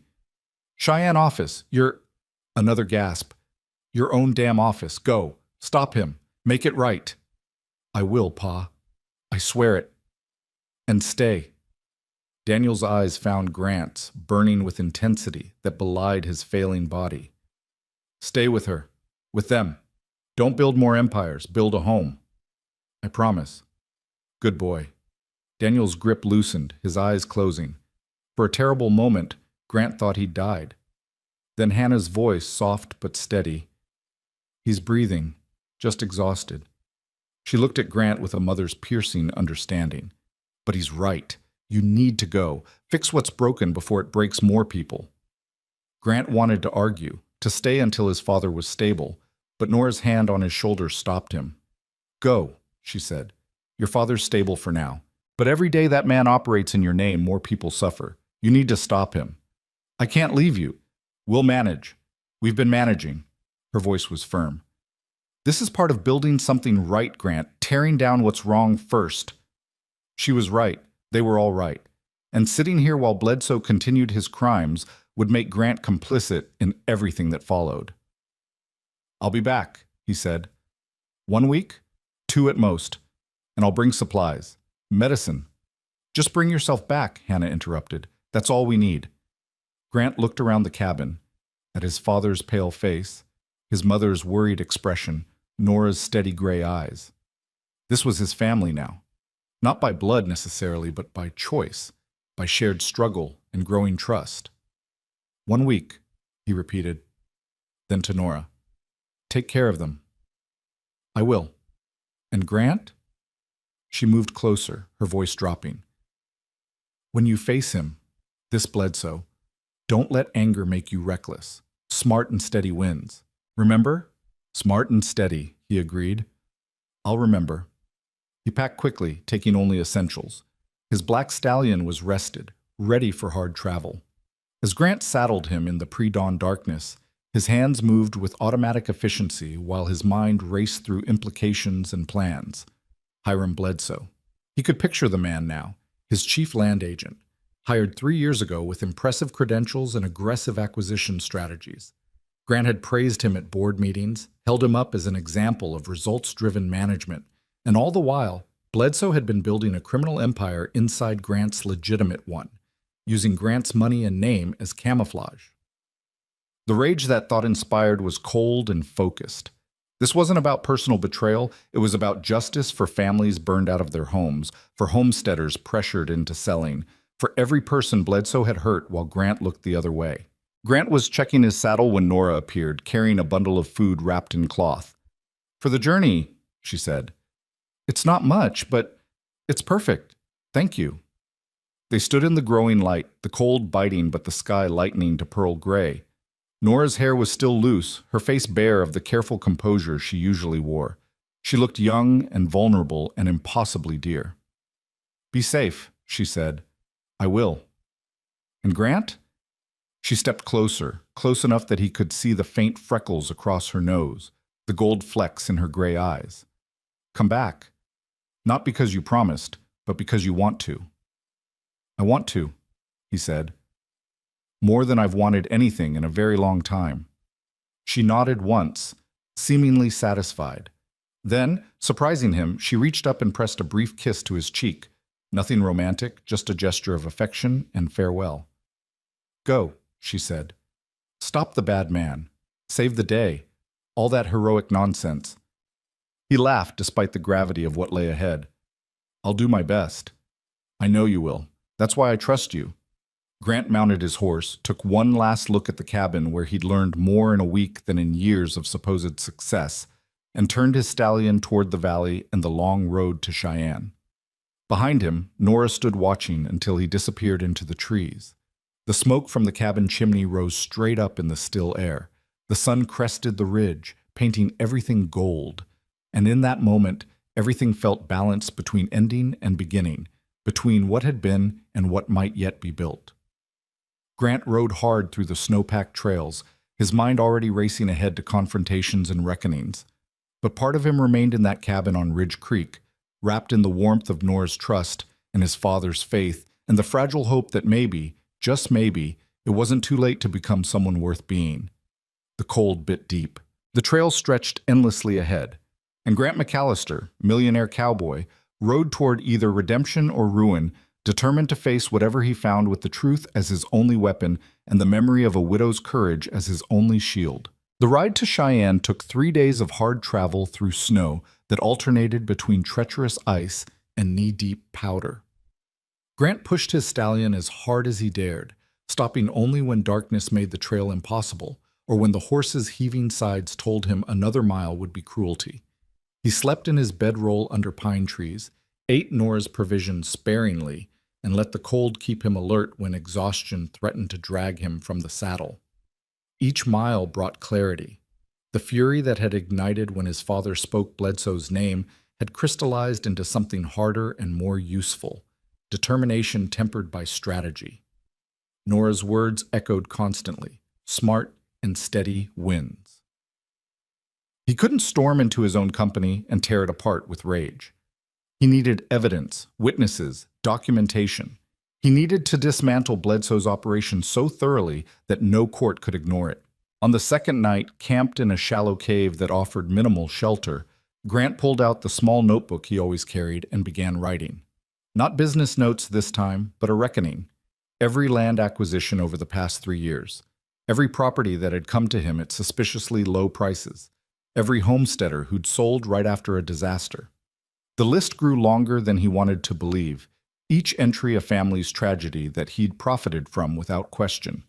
By the time he reached Cheyenne late on the third day, his hands were cramped from writing and his resolve was iron. The city rose from the plains like a promise of civilization, gas streetlights, brick buildings, the railroad station belching steam. Grant's mansion stood on the hill overlooking it all, a monument to success he now recognized as hollow. He didn't go home. Instead, he rode directly to the office building that housed McAllister Cattle Company, dismounted at the hitching post, and strode through doors he'd entered 1,000 times as a man certain of his righteousness. Now he entered as something else entirely, a man ready to burn down his own empire if that's what justice required. The night watchman looked up, startled. Mr. McAllister, sir, we weren't expecting. Is Bledsoe here? Mr. Bledsoe? No, sir, he left hours ago. Had meetings in town, he said. Good. Grant moved past him toward the stairs. Don't disturb me, and don't send word I'm here. Understood? Yes, sir, but that's an order, Charlie. The watchman subsided, confusion clear on his weathered face, but Grant was already climbing to the second floor where the executive offices were. His own door was locked, but the key still hung on his watch chain. Inside, everything was exactly as he'd left it a month ago. Leather chairs, mahogany desk, filing cabinets full of contracts and correspondence. And Bledsoe's office was right next door, connected by an adjoining door. Grant lit the oil lamp on his desk and began searching methodically through his own files first. He needed to understand the scope before confronting anyone. Hours passed as he pulled contracts, compared dates, cross-referenced property records with newspaper accounts of fires and accidents. A pattern emerged, damning and undeniable. Every suspicious acquisition followed the same template. Disaster struck a small ranch. Bledsoe would personally visit within days, offering cash far below market value but attractive to desperate people. The deed would transfer quickly with minimal documentation. And Grant's signature, forged, he now realized, appeared on purchase agreements he'd never actually seen. Son of a bitch, Grant muttered, staring at his own name scrawled in handwriting that was close but not quite right. How had he missed this? How had he been so blind? Because you wanted to be, a voice answered in his head that sounded uncomfortably like his father's. Because asking questions would have meant accepting responsibility. Near midnight, Grant picked the lock on the adjoining door, a skill learned in his cowboy days that business success had made him forget, and entered Bledsoe's office. It was neater than his own, everything precisely organized. Too organized, perhaps. The mark of a man who needed control. The filing cabinet was locked, but Grant forced it with a letter opener, not caring about the damage. Inside, he found what he was looking for, and worse, a ledger documenting payments to men whose names Grant recognized as trouble. Arsonists, claim jumpers, men who do anything for money. Dates corresponded exactly to fires at properties Bledsoe subsequently acquired. And there, in neat columns, his parents' property in Cold Creek, marked with a date 2 weeks before the fire and a notation, final test. If Macier doesn't notice parents' place burning, he notices nothing. Grant's hands shook as he read that line. His parents had been a test. Their near death, a calculated experiment to see if Grant would finally pay attention to the crimes committed in his name. He gathered the ledger, the forged contracts, letters between Bledsoe and his hired criminals, everything that would stand up in court. Then he sat in his own chair and waited for morning, rage and shame warring in his chest. Dawn came gray and cold. Grant heard the building come alive around him, clerks arriving, the creak of floorboards, the murmur of voices. He remained motionless, a predator waiting. Near 9 o'clock, he heard the distinctive sound of Bledsoe's arrival, confident footsteps, cheerful greeting to the secretary, the jingle of keys. The adjoining door opened, and Hiram Bledsoe walked into his office whistling, not yet noticing Grant sitting in the shadows. "Good morning, Hiram," Grant said quietly. Bledsoe spun, his hand going to his chest. "Jesus Christ, Mr. McAllister, you nearly—" He stopped, seeing Grant's expression, his eyes darting to the open filing cabinet, the papers spread across the desk. "I wasn't expecting you back so soon." Clearly. Grant stood slowly, every movement deliberate. "Sit down, Hiram. We need to talk." "Sir, I don't know what you think you found, but—" "Sit. Down." The command carried such weight that Bledsoe obeyed automatically, sinking into his own chair. Grant remained standing, the papers in his hand. "I've spent the night reading," Grant continued conversationally. "Fascinating stuff. You've been busy. Those files are confidential company. They're evidence of criminal conspiracy, arson, fraud, extortion." Grant's voice remained calm, which seemed to frighten Bledsoe more than shouting would have. "And you did it all using my name, my money, my company." Bledsoe's face had gone pale, but he rallied. "I was expanding operations, using aggressive but legal— Don't insult me by lying now." Grant threw the ledger onto the desk between them. "I've read every page. The payments to known criminals, the documented fires, the forged signatures. He leaned forward. My parents, Hiram. You burned my parents' house to test whether I'd notice. Something flickered in Bledsoe's eyes, not quite guilt, but perhaps recognition that denial was pointless. They were fine. I made sure the widow would. They nearly died. Grant's control slipped, fury bleeding through. My father's heart is damaged from the smoke. My mother still has nightmares. They lost everything they owned because you wanted to prove a point. They were collateral damage, Bledsoe said, and his tone suggested he genuinely believed this justified everything.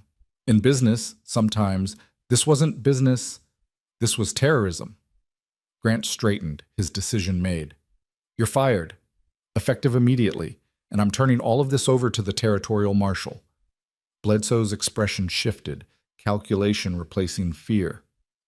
You won't. Do you understand what this will do to your company's reputation? When people learn that McAllister Cattle was built partly on burned-out homesteaders, you'll be ruined. Everything you've built will collapse. Then let it collapse. The words came easier than Grant expected. I'd rather have nothing and be clean than have everything covered in blood. You're bluffing. Try me. Grant gathered the papers. You have until noon to pack your things. If you're still in this building after that, I'll have you arrested for trespassing. The marshal will find you easily enough when I file charges. He turned to leave, but Bledsoe's voice stopped him. No longer smooth and confident, but desperate. You can't prove the signatures are forged. I was careful. It'll be your word against mine. No, Grant said without turning. It'll be my word, plus 20 homesteaders' testimony, plus documented payments to known criminals, plus the fact that you kept records of everything like an arrogant fool who thought he'd never face consequences. He looked back over his shoulder. You're done, Hiram. The only question is whether you run or face justice. Bledsoe stared at him, seeming to see Grant clearly for the first time. You've changed. The old Grant McAllister would have buried this to protect his interests. The old Grant McAllister was a coward who let good people suffer so he could maintain comfortable ignorance. Grant's voice was steady. I'm trying to be different, better. He left without waiting for a response, walking through his company's offices with arms full of damning evidence. Clerks and managers stared as he passed, sensing something monumental was happening, but not understanding what. In his own office, Grant found his secretary, Mrs. Chen, who'd worked for him for 5 years, staring at him with wide eyes. Mr. McAllister? Sir, what's happening? Call an emergency board meeting. Today, 2 o'clock. All senior managers, all board members, mandatory attendance. Sir, that's highly irregular. Do it anyway, Mary. Please. He softened his tone. And after the meeting, you might want to start looking for other employment. Things are going to change significantly around here. She studied him with shrewd intelligence. Good changes or bad changes? Honest changes, which might amount to the same thing. Mary Chen nodded slowly. I'll make the calls. Grant spent the hours until the meeting composing a statement. Not a justification or excuse, but a simple accounting of facts. What had happened, what he'd failed to notice, what he intended to do about it. The words came haltingly at first, then faster as the weight of confession became liberating rather than crushing. By 2 o'clock, the conference room was packed. Board members, senior managers, and several key investors all crowded around the table, confusion and concern evident on every face. Grant stood at the head of the table with his evidence stacked neatly before him, feeling strangely calm. Gentlemen, he began, thank you for coming on short notice. What I'm about to tell you is going to be difficult to hear. It was difficult for me to discover, but it's the truth, and you deserve to know it. He laid it out methodically. Bledsoe's operation, the fires and forced sales, the forged documents, the payments to criminals, his own negligence in failing to ask necessary questions. When he reached the part about his parents, his voice caught briefly, but he pushed through. I've spent years building this company on what I thought was honest work, Grant continued, but I was wrong. At least a third of our recent acquisitions came through criminal means. Properties were stolen from desperate families while I looked the other way. The room erupted. Questions, denials, angry accusations. Grant let them shout until the energy burned itself out, then raised his hand for silence. I know this is shocking. I know some of you will want to minimize it, contain the damage, protect the company, but I won't do that. He met each person's eyes in turn. I'm cooperating fully with law enforcement. Every file, every document, full transparency. And I'm personally compensating every family we wronged. Fair market value for their land plus additional damages. That'll bankrupt us, one board member shouted. Then we'll be bankrupt honestly instead of rich dishonestly. Grant's voice was firm. I'm also offering every affected family the option to buy their land back at the original forced sale price. Some may not want it anymore, but they deserve the choice. The room fell silent. Then one of the older investors, Samuel Price, who'd been with Grant from the beginning, spoke quietly. This will destroy us. You know that. Maybe, Grant acknowledged. Or maybe it'll force us to rebuild on a better foundation. But either way, it's the right thing to do. And if we vote against it? Another board member challenged. This is still a corporation. You don't have unilateral authority. Grant smiled without humor. Then I'll resign and do it anyway as a private citizen. But it'll be messier for everyone involved. Better to do this with the company's cooperation. Price studied him for a long moment. What happened to you, Grant? A month ago, you'd never have risked everything like this. A month ago, I thought wealth was the measure of success. Grant thought of Nora standing in her patched dress, feeding his parents from her last supplies. I've learned better. The vote, when it came, was closer than it should have been, but enough board members recognized that cooperating with justice was better than obstructing it, and Grant's proposal passed with a narrow majority. The next days were a blur of activity. Grant met with the territorial marshal, turning over all evidence. Warrants were issued for Bledsoe's arrest. The man had fled Cheyenne, but wouldn't get far. Grant hired investigators to track down every family affected by the fraud, compiled lists of properties, authorized payments that drained his personal accounts to dangerous levels. The newspapers had a field day.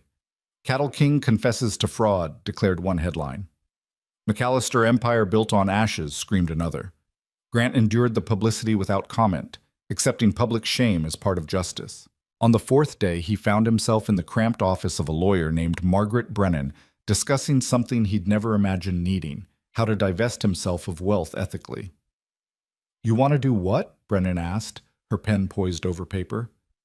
Reduce my holdings to something manageable. Keep one modest ranch for operations, but sell or return everything acquired in the last 3 years. Use the proceeds to compensate victims and invest in community development. Brennan stared at him like he'd grown a second head. Mr. McAllister, that's financial suicide. Maybe, but I can't build something good on a foundation of other people's suffering. He thought of the valley Nora had shown him, of Thomas Hayes dying while trying to make that land prosper. I need to start fresh, clean. This will take months, maybe years. Then we'd better start now. They worked through the evening, drawing up papers, establishing trusts, creating frameworks for restitution. Grant's hand cramped from signing documents, but each signature felt like penance, necessary pain that might eventually lead to healing. Near midnight, as he was leaving Brennan's office, Grant ran into Samuel Price on the street. The old investor looked haggard, aged a decade in 4 days. You're really doing this, Price said. Not a question. I am. It's madness, Grant. Noble madness, maybe, but madness. Probably. Grant buttoned his coat against the cold. But Samuel, I spent years chasing success that meant nothing, building an empire that required me to ignore suffering. I can't do it anymore. What changed? Grant thought of Nora reading scripture by firelight, of Daniel risking his damaged heart to stand up for justice, of Hannah's quiet strength holding them all together. I remembered what matters. People, not property. Integrity, not accumulation. Price shook his head slowly. You're either the biggest fool I've ever met or the bravest man. I can't decide which. Can it be both? Despite everything, Price smiled. I suppose it can. He extended his hand. For what it's worth, I'm proud of you. What you're doing, it's not easy. Most men wouldn't have the courage. Grant shook his hand, surprised by how much the approval meant. Thank you, Samuel. What will you do after, when this is all settled? I'm going back to Ridge Creek. There's a valley there that needs developing, and people who need, he paused, searching for the right word, who need someone to show up, to keep showing up. That widow Ephraim mentioned? Nora Hayes, yes. Price's expression gentled. She the one who changed you. She's the one who reminded me who I could be. There's a difference.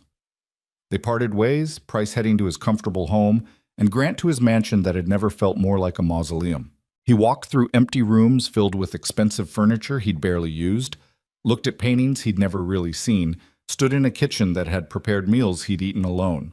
All of it meaningless, all of it wasted.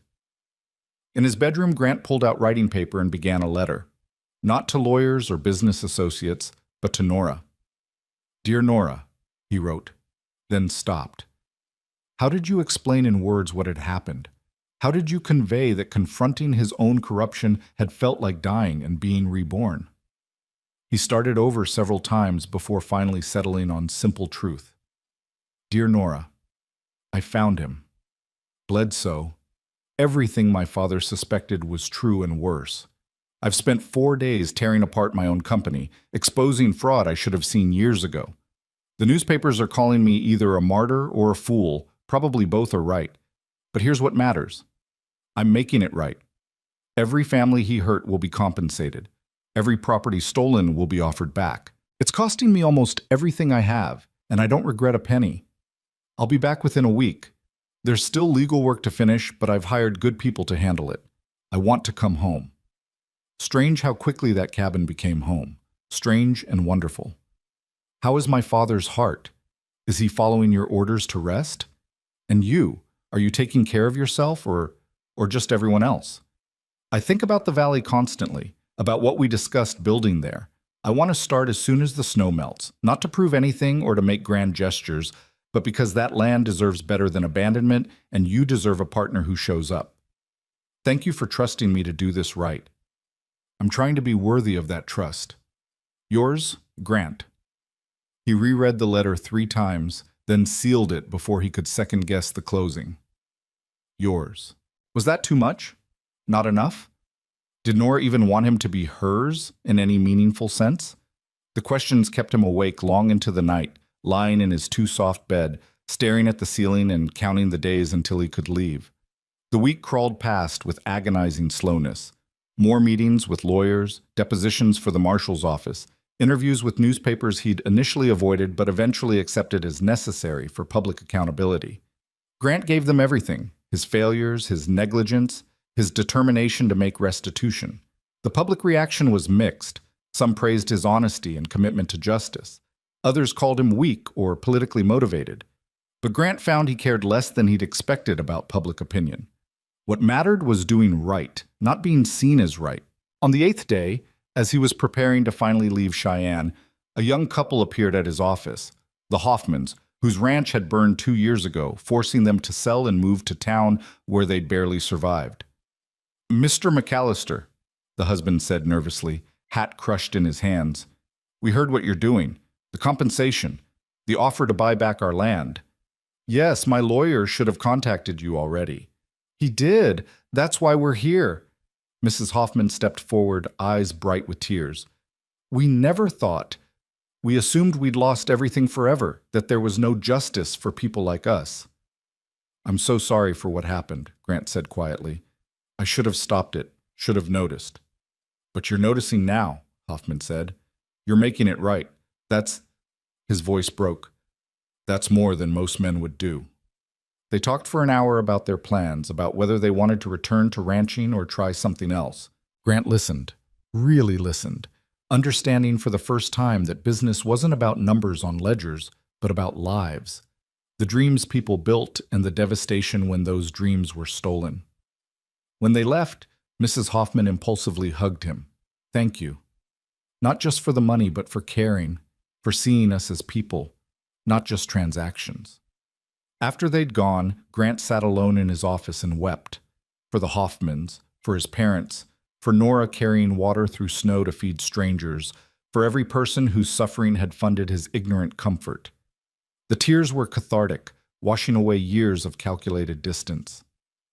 Finally, on the 9th day, Grant loaded his saddlebags with supplies, medicine for his father, real coffee and sugar and flour for Nora, and turned his horse toward the mountains, toward Ridge Creek and the cabin and people who were waiting, toward home.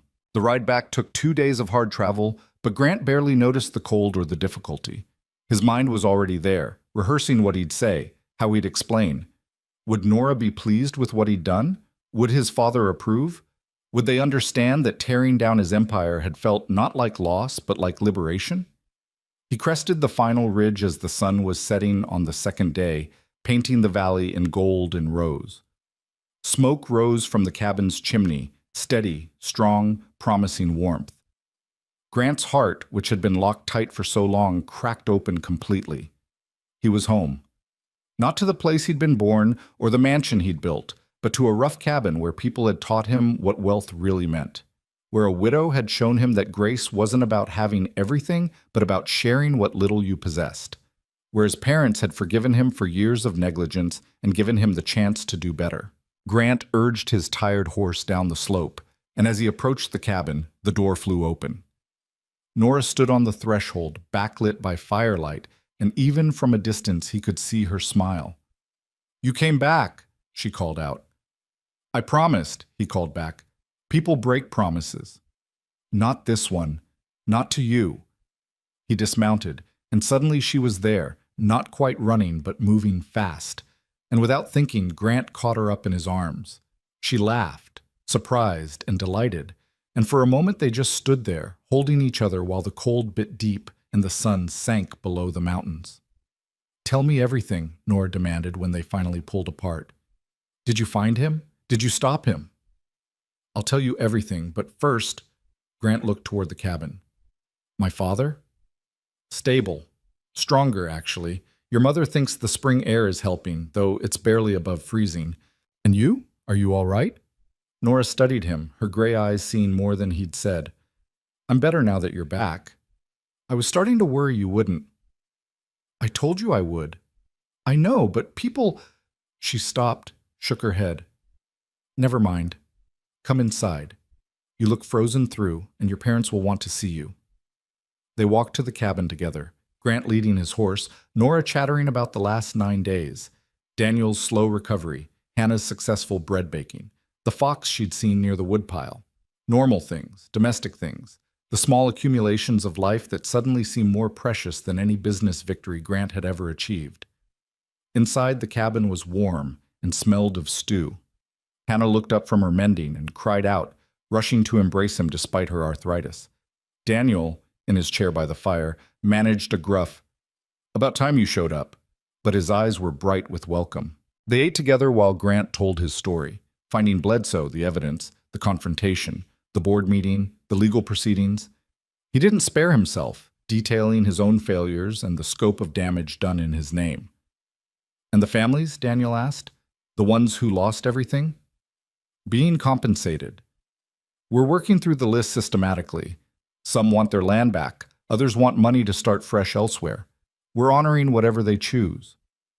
"At what cost to you?" Hannah's question was gentle but pointed. "Almost everything I have. When it's done, I'll have one small ranch left and enough to live on if I'm careful. The mansion's being sold, most of the livestock, equipment." Grant paused. "Everything built on suffering gets returned or sold to fund restitution." Silence settled over the cabin. Then Daniel spoke, his voice rough with emotion Grant had rarely heard from his father. "Proud of you, boy. Took courage to do what you did."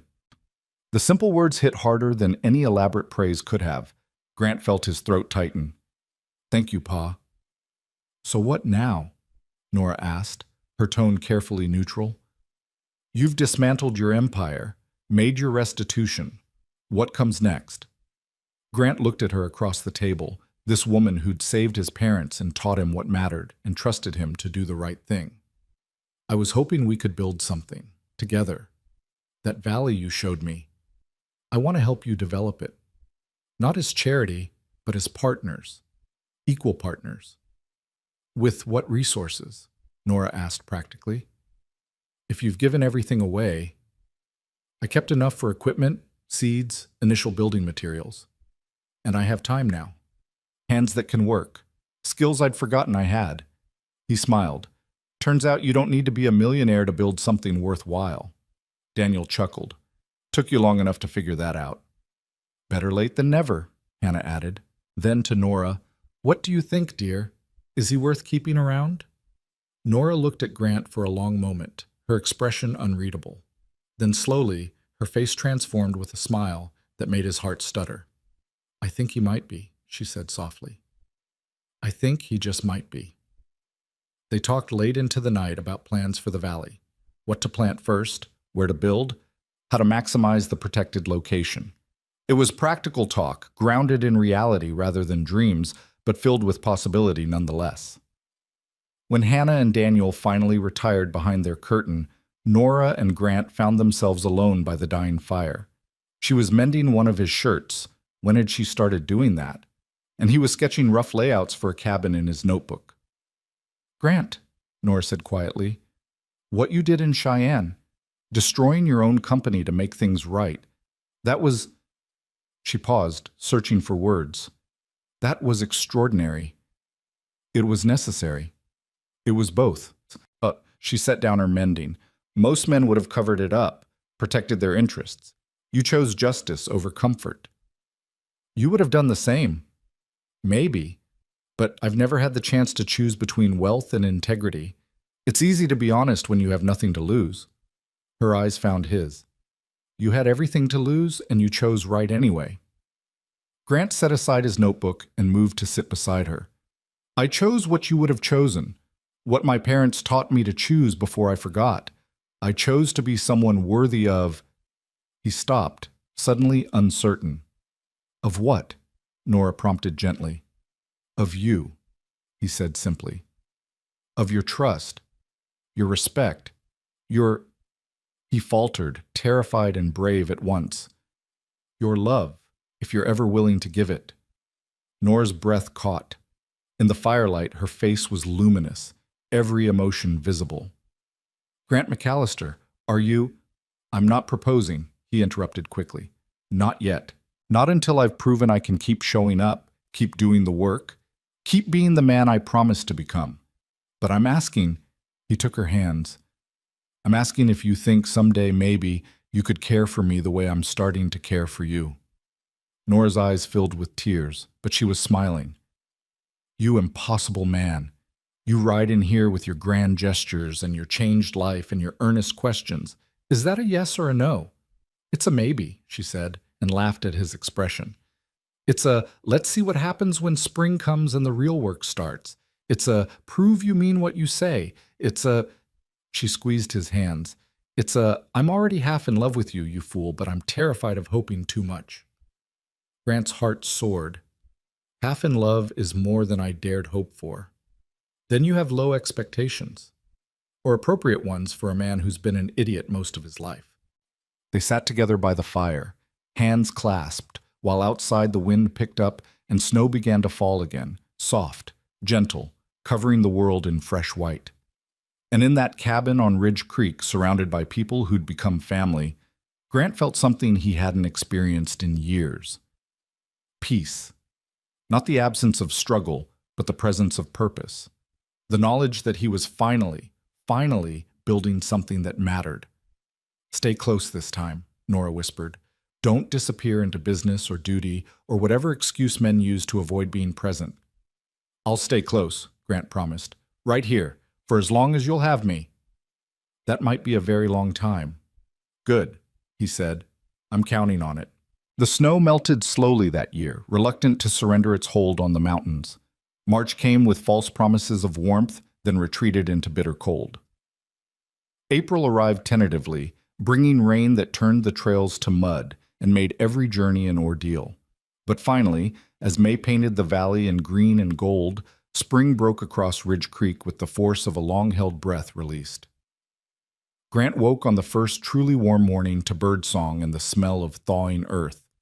Through the lean-to wall, he could hear his parents stirring, his mother's voice raised in a cheerful hymn that Daniel's gruff baritone occasionally joined.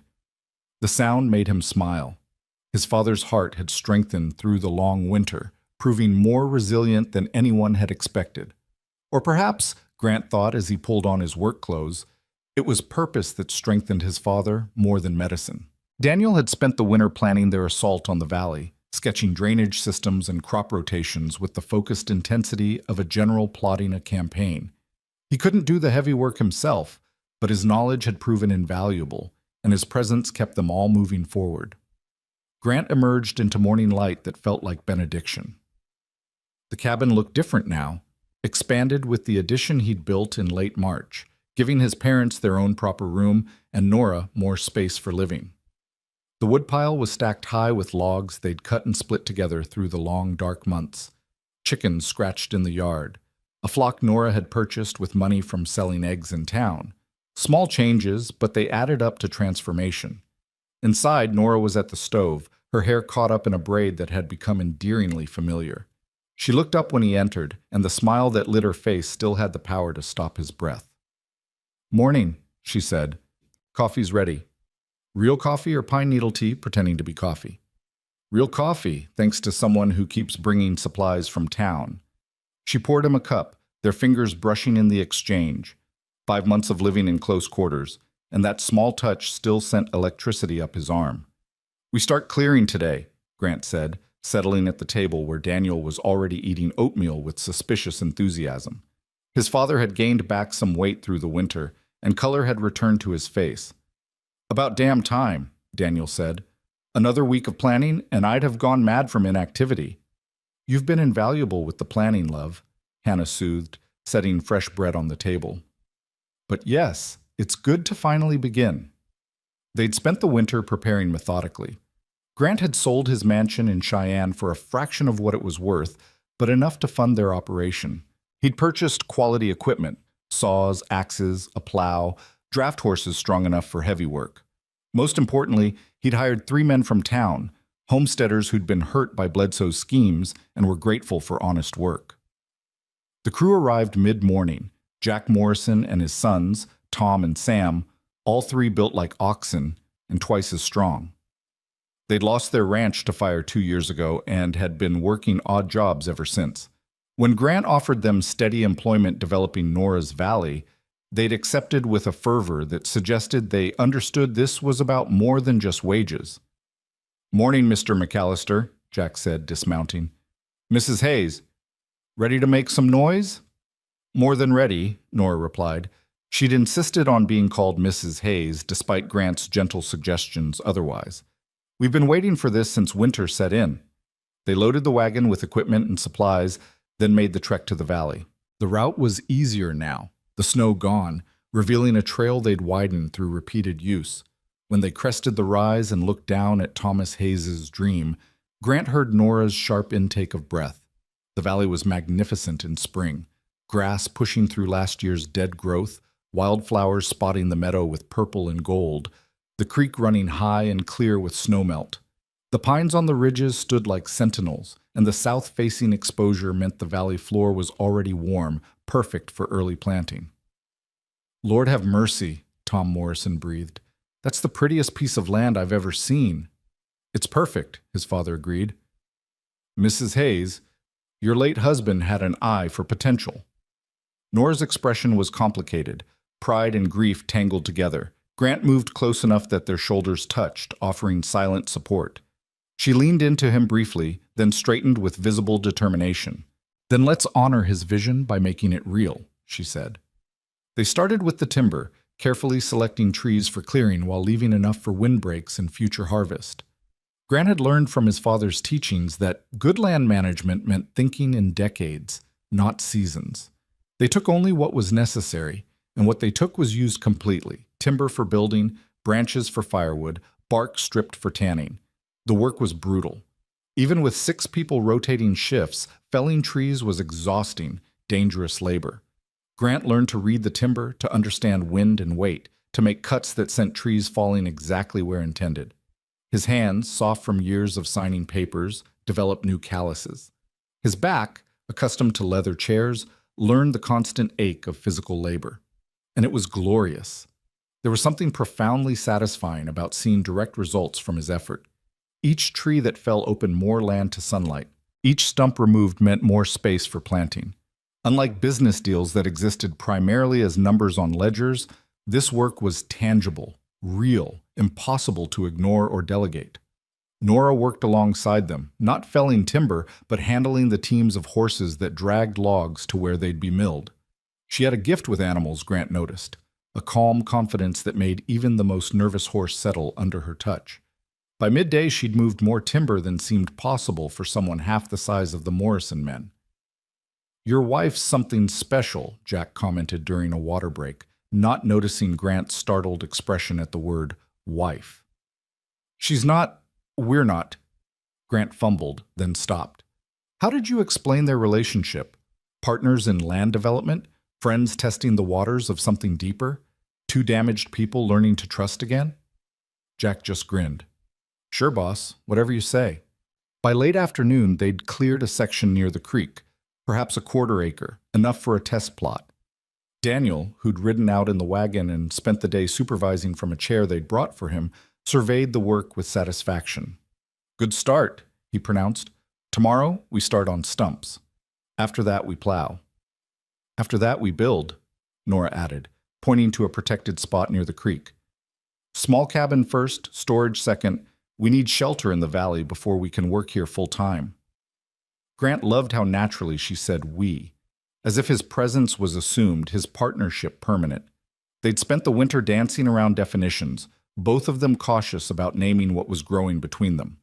But moments like this made Grant hope that caution was gradually giving way to certainty. That evening, back at the original cabin, they gathered for supper exhausted and satisfied. Hannah had made a feast, roast chicken with vegetables from their winter stores, fresh bread, even a pie from dried apples. It felt celebratory, marking the official beginning of their venture. "To Thomas Hayes," Daniel said, raising his cup of cider, "may we honor his vision by bringing it to life." "To Thomas," they echoed, and Nora's eyes shimmered with tears that didn't quite fall. Later, when the others had retired, Grant and Nora sat on the porch watching stars emerge. The night air was soft, carrying the scent of pine and new growth. Somewhere in the darkness, a nightbird called, its voice lonely and beautiful. "I went to his grave today," Nora said quietly, "before we started work, to tell him we were finally beginning." "What did you say?" "That I was sorry it took so long, that I'd found someone to help me finish what he started." She turned to look at Grant. "That I thought he'd approve of you, that I hoped—" She stopped. "Hoped what?" "That wherever he is, he understands, that I'm not betraying his memory by—" She gestured helplessly between them. "By whatever this is becoming." Grant took her hand, lacing their fingers together. "Tell me about him. Really tell me. I've heard pieces, but I want to understand who he was." Nora was quiet for a long moment, then began speaking in a voice soft with memory. "Thomas was a dreamer who believed in impossible things. He thought love conquered everything, that hard work always paid off, that the universe bent toward justice." She smiled sadly. "He was wrong about most of it, but God, it was beautiful to believe with him for a while." "You loved him." "I did, completely. Even when I wanted to shake him for his impracticality, I loved him." She squeezed Grant's hand. "But he's been gone nearly 3 years. And grief is exhausting. At some point, you have to choose whether you'll let it consume you or whether you'll learn to carry it while still living. And you chose to live." "I'm choosing," she corrected. "Every day. It's not a one-time decision, Grant. Some mornings I wake up and the weight of loss is so heavy I can barely breathe. But then I get up anyway. I feed the chickens and milk the cow and chop wood and do all the small essential tasks that constitute living. And eventually, the weight gets lighter." Grant understood more than she knew. Catherine had been gone 5 years, but he'd only recently started actually grieving instead of just running from the pain. "Does it ever stop hurting?" "I don't think so, but the hurt becomes different, less sharp, more like an old ache you've learned to work around." She turned to face him fully. "Thomas will always be part of my story, but he doesn't have to be the ending. There's room in my heart for what was and what might be." The implied question hung between them. Grant's heart hammered against his ribs. This was the moment, the one he'd been simultaneously rushing toward and fleeing from for months. Time to be brave, or be a coward, forever. Nora Hayes, he began, his voice rough with emotion. I came here a fool chasing redemption. I thought if I could just fix what I'd broken, I could return to my life with a clear conscience. And? And I don't want that life anymore. I don't want grand gestures or distant management or the kind of success that requires ignoring suffering. He shifted to face her completely, still holding her hand. I want this. Daily work that matters. A community I'm part of instead of separate from. People who challenge me to be better. He paused. You, challenging me to be better. Grant, I'm not proposing yet, he said quickly, seeing alarm flash in her eyes. I know we need more time. You need to be sure I'll keep showing up, keep doing the work. And I need, he swallowed hard. I need to prove to myself that I can build something lasting without destroying it through negligence or fear. Then what are you saying? I'm saying I'm falling in love with you. Probably already have fallen, if I'm honest. And I want to know if you think, someday, when we've proven we can work together and trust together and build something real together, if you think you might want something permanent between us. Nora's eyes were bright with tears now, but she was smiling. You impossible, infuriating man. You stand here asking for my future while claiming not to be proposing. I'm asking if there's hope. If I should keep hoping. There's hope, she whispered. So much hope it terrifies me. Because what if we fail? What if we build all this and then it crumbles? What if you change your mind or I disappoint you or life just... Grant silenced her by pulling her close, wrapping her in his arms. Then we'll fail together and start again. That's what partners do. She buried her face in his chest, and he felt her tears soak through his shirt. They stood like that for a long time, two people who'd lost everything learning that sometimes the only way forward is together. The weeks blurred into a rhythm of work and rest, progress and setbacks. They cleared more timber, pulled stumps that fought them every inch, turned soil that hadn't been touched in decades. The Morrison men proved invaluable, their strength and experience making possible what Grant and Nora could never have accomplished alone. By mid-June, they'd cleared 3 acres and had broken ground on a small cabin in the valley. Nothing fancy. 1 room with a loft, a stone fireplace, and windows facing south to catch maximum light. But it was solid construction, built to last, with a foundation that went deep enough to withstand Wyoming's brutal winters. Grant and Tom Morrison were raising the roof beams on a blazing afternoon when they heard horses approaching at speed. Grant looked up to see 3 riders cresting the ridge. One he recognized as Ephraim Tate, the others strangers. Something in their posture suggested trouble. "Hold up," Grant called down to the others. "We've got company." By the time the riders reached them, everyone had stopped working, tension crackling in the air. Ephraim dismounted slowly, his weathered face grave. "Grant, Mrs. Hayes, sorry to interrupt, but there's trouble in town." Grant's stomach dropped. "What kind of trouble?" "Bledsoe. He's back." The name sent ice through Grant's veins. Hiram Bledsoe had fled Cheyenne ahead of the marshal's warrant, disappeared so completely that everyone assumed he'd left the territory. "Where?" "Ridge Creek. Showed up 3 days ago with a lawyer and some paperwork claiming he's got legal title to this land." Ephraim gestured at the valley. "Says Mrs. Hayes' deed is invalid, that her husband never completed the purchase from the original owner." Nora went pale. "That's impossible. Thomas showed me the deed. It was recorded in town." "Bledsoe's claiming the recording was flawed. Some technicality about witness signatures." Ephraim looked apologetic. "I don't understand the legal mumbo-jumbo, but he's got papers and a judge willing to hear his case." "Which judge?" Grant demanded. "Morrison. From Cheyenne." Grant swore viciously. Judge Thaddeus Morrison was known for 2 things: his willingness to bend legal interpretations for the right price, and his long friendship with men like Bledsoe who operated in gray areas of the law. "He can't do this," Nora said, but her voice shook with fear that suggested she knew powerful men could do exactly this. "This is my land. Thomas died for this land." "When's the hearing?" Grant asked. "Tomorrow, 10 in the morning." Ephraim's expression was sympathetic. "Mrs. Hayes, I'm sorry. I know this is the worst possible timing. After Ephraim left, they held an emergency meeting around the half-finished cabin.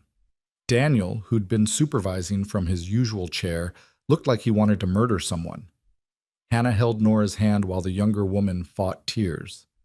The Morrison men stood awkwardly, loyal but helpless. "We fight this," Grant said flatly. "We get the original deed, find witnesses to the purchase, prove Bledsoe's claim is fraudulent."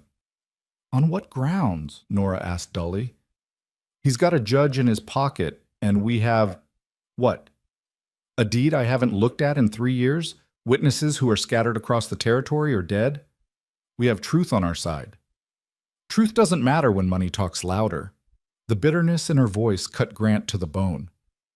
This is how men like Bledsoe always win. They have resources and connections, and the law bends for them. "Not this time," Daniel growled. "Not if we have anything to say about it." They spent the evening preparing. Nora dug through the old trunk where Thomas had kept important papers, finally producing a deed that looked legitimate, but which Grant's more experienced eye immediately spotted problems with. The witness signatures were barely legible, and one of them appeared to be forged, probably by Thomas himself, desperate to secure land he couldn't quite afford through legal channels. "Oh God," Nora whispered, seeing Grant's expression. "It's not valid, is it?" "I don't know. Maybe." Grant studied the document carefully. The recording might be enough regardless of witness issues. Or it might not. This is exactly the kind of ambiguity a skilled lawyer can exploit. "Then we're finished." Nora's voice was flat with defeat. "Bledsoe wins. He steals my land just like he stole everything else." "No." Grant set down the deed. "No, he doesn't win. Because even if the original purchase was flawed, you've been living here and improving the land for 3 years. That establishes squatters' rights and adverse possession claims. And if Bledsoe wants to argue technicalities, we'll bury him in technicalities. With what lawyer? I can't afford—" "I can." Grant's voice was firm. "And I know someone in Cheyenne who specializes in land disputes. Margaret Brennan. She helped me with the restitution cases. If anyone can fight Bledsoe's claim, it's her." They worked through the night, compiling evidence of Nora's continuous occupation and improvement of the land, receipts for supplies, testimony from neighbors about her presence, documentation of the work they'd done. By dawn, they had a case that was at least defensible, though far from certain. Grant rode for Cheyenne at first light, pushing his horse hard, praying Margaret Brennan would drop everything to help. The ride took most of the day, and by the time he pounded on her door that evening, he was exhausted, filthy, and desperate. "Grant McAllister," Brennan said, opening her door with eyebrows raised. "You look like hell." "I need your help, tomorrow. Ridge Creek. A man I destroyed is trying to steal land from a widow who doesn't deserve any of this." To her credit, Brennan didn't hesitate. "Give me 20 minutes to pack and start talking. I need to understand the case before we get there." They rode through the night, Grant explaining everything while Brennan asked sharp questions and took notes by lamplight. By the time they reached Ridge Creek at dawn, she'd absorbed enough to be dangerous. The hearing was held in the town's only church, the pews packed with curious locals. Bledsoe sat at the front with his lawyer, a slick man from Denver who radiated expensive competence. Judge Morrison presided from behind the altar, looking like he'd already decided the outcome before hearing a word. Nora sat beside Grant, her face pale but composed. His parents flanked them, Daniel looking fierce despite his weakened state. The Morrison men had come as moral support, standing along the back wall like witnesses to justice or its absence. "All rise," someone called, and the makeshift court came to order. Bledsoe's lawyer went first, laying out a case that was devastatingly effective. The original deed had flaws in execution. The recording was incomplete. The previous owner's signature appeared to have been obtained under duress. Therefore, the land had never legally transferred to Thomas Hayes, and by extension not to his widow. Since the property was technically still owned by the original holder, who'd conveniently sold it to Bledsoe last month, Mrs. Hayes was trespassing on land she never legally owned. Furthermore, the lawyer concluded, Mrs. Hayes has allowed squatters and vagrants to develop this land without permission, causing damage to property she has no legal right to modify. Grant's hands clenched into fists. The characterization of their careful development as damage was obscene. Then it was Margaret Brennan's turn. She stood slowly, gathering her papers with deliberate calm, and when she spoke, her voice carried authority that made even Judge Morrison sit up straighter. Your Honor, opposing counsel has presented a technically accurate but fundamentally misleading account of the facts. Yes, there were irregularities in the original deed, but the law recognizes that frontier transactions often lack the formal precision of established regions. What matters is intent, acceptance, and possession. She walked the judge through Wyoming territorial law on adverse possession, citing cases and precedents with the ease of someone who'd memorized the law books. Thomas Hayes had occupied the land believing in good faith he'd purchased it legally. Nora Hayes had continued that occupation, improving the property significantly. By any reasonable interpretation, she'd established clear legal claim regardless of paperwork irregularities. But more importantly, Brennan continued, her voice hardening, Mr. Bledsoe's claim is not merely opportunistic, it's criminal. This court should know that Mr. Bledsoe is wanted in Cheyenne on charges of fraud, arson, and conspiracy. The territorial marshal has active warrants for his arrest. Bledsoe's lawyer shot to his feet. Objection! Character assassination has no place. It's not character assassination if it's documented fact. Brennan produced papers from her case. I have copies of the warrants here. Mr. Bledsoe fled legal proceedings in Cheyenne and is now attempting to use this court to legitimize theft of land he has no actual claim to. Judge Morrison's face had gone red. This is highly irregular. What's irregular, Grant said, standing despite Brennan's warning glance, is a wanted criminal using legal technicalities to steal from a widow while a supposedly impartial judge allows it. Mr. McAllister, Morrison began. No. Grant's voice carried across the church. Everyone here knows what this is. Bledsoe set fires and ruined families to acquire land cheaply. When he couldn't do it through his usual methods, he turned to corrupting legal processes. And if this court allows it, then the law means nothing. The church had gone silent. Every eye was on Grant, and he felt the weight of the moment, not just for Nora, but for every person Bledsoe had hurt, every family whose suffering had funded Grant's own ignorant empire. I was Bledsoe's employer, Grant continued. I enabled his crimes through negligence and willful blindness. But I've spent the last 6 months trying to make that right, compensating victims, cooperating with law enforcement, tearing down what I built on suffering. I won't stand by while he steals again. Hear, hear, someone called from the back, Jack Morrison, supported immediately by murmurs of agreement that rippled through the crowd. Judge Morrison looked deeply uncomfortable, glancing between Bledsoe, who'd gone pale, and the increasingly hostile crowd. Whatever arrangement he'd made with Bledsoe clearly hadn't accounted for public opinion turning so decisively. I need to review these warrants, Morrison said finally, and consult with territorial authorities. This hearing is adjourned pending investigation. Your Honor, Bledsoe's lawyer protested. Adjourned! Morrison banged his gavel. And someone get the marshal. If these warrants are valid, Mr. Bledsoe will need to be detained pending transfer to Cheyenne. Chaos erupted. Bledsoe bolted for the door, but Jack Morrison and his sons blocked the exit. 2 local men who served as part-time deputies moved to restrain him, and Bledsoe struggled before finally going still, his face twisted with impotent rage. This isn't over, he snarled at Grant. You think you've won? You've destroyed yourself, your reputation, your company, all of it gone. And for what? For this widow and her worthless piece of land? Grant looked at Nora, who was watching him with eyes bright with tears and something deeper, something like love. He looked at his parents, his father nodding approval, his mother beaming. He looked at the Morrisons and Margaret Brennan and the townspeople who'd stood with them against corruption. Yes, Grant said simply, for exactly that. Bledsoe was led away, still cursing.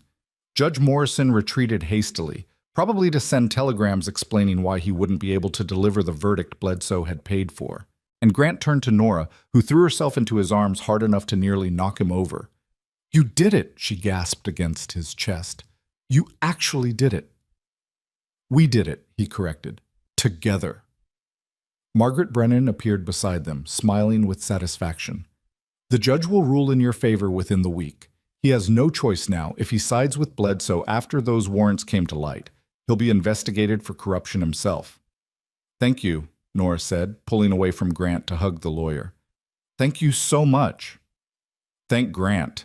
He's the one who rode through the night to get me. Brennan's expression turned serious. Though I have to warn you, even with this victory, there will be more challenges. Other claim disputes, water rights issues, survey boundary questions.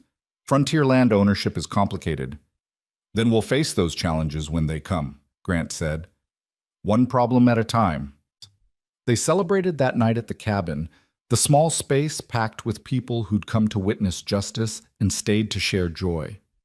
Ephraim brought his family. The Morrisons contributed fresh-killed venison. Other neighbors appeared with bread and preserves and even a bottle of whiskey someone had been saving for a special occasion. In the midst of the celebration, with fiddle music and laughter filling the air, Grant found himself standing outside with his father. Daniel had tired quickly, as he often did, but his eyes were bright with contentment. Your mother and I have been talking, Daniel said without preamble, about staying here, not going back to try rebuilding the old place. Pa, you don't have to. We want to. Daniel's voice was firm. This feels like home now. Your mother's happy here, happier than I've seen her in years. And I... He paused, his scarred hand resting on Grant's shoulder. I like having my son around. Like seeing you do honest work. Like the man you're becoming. Grant's throat tightened. Thank you, Pa. Don't thank me. Just keep doing what you're doing. Keep showing up. Keep being present. Daniel looked back at the cabin where Nora was laughing at something Hannah said.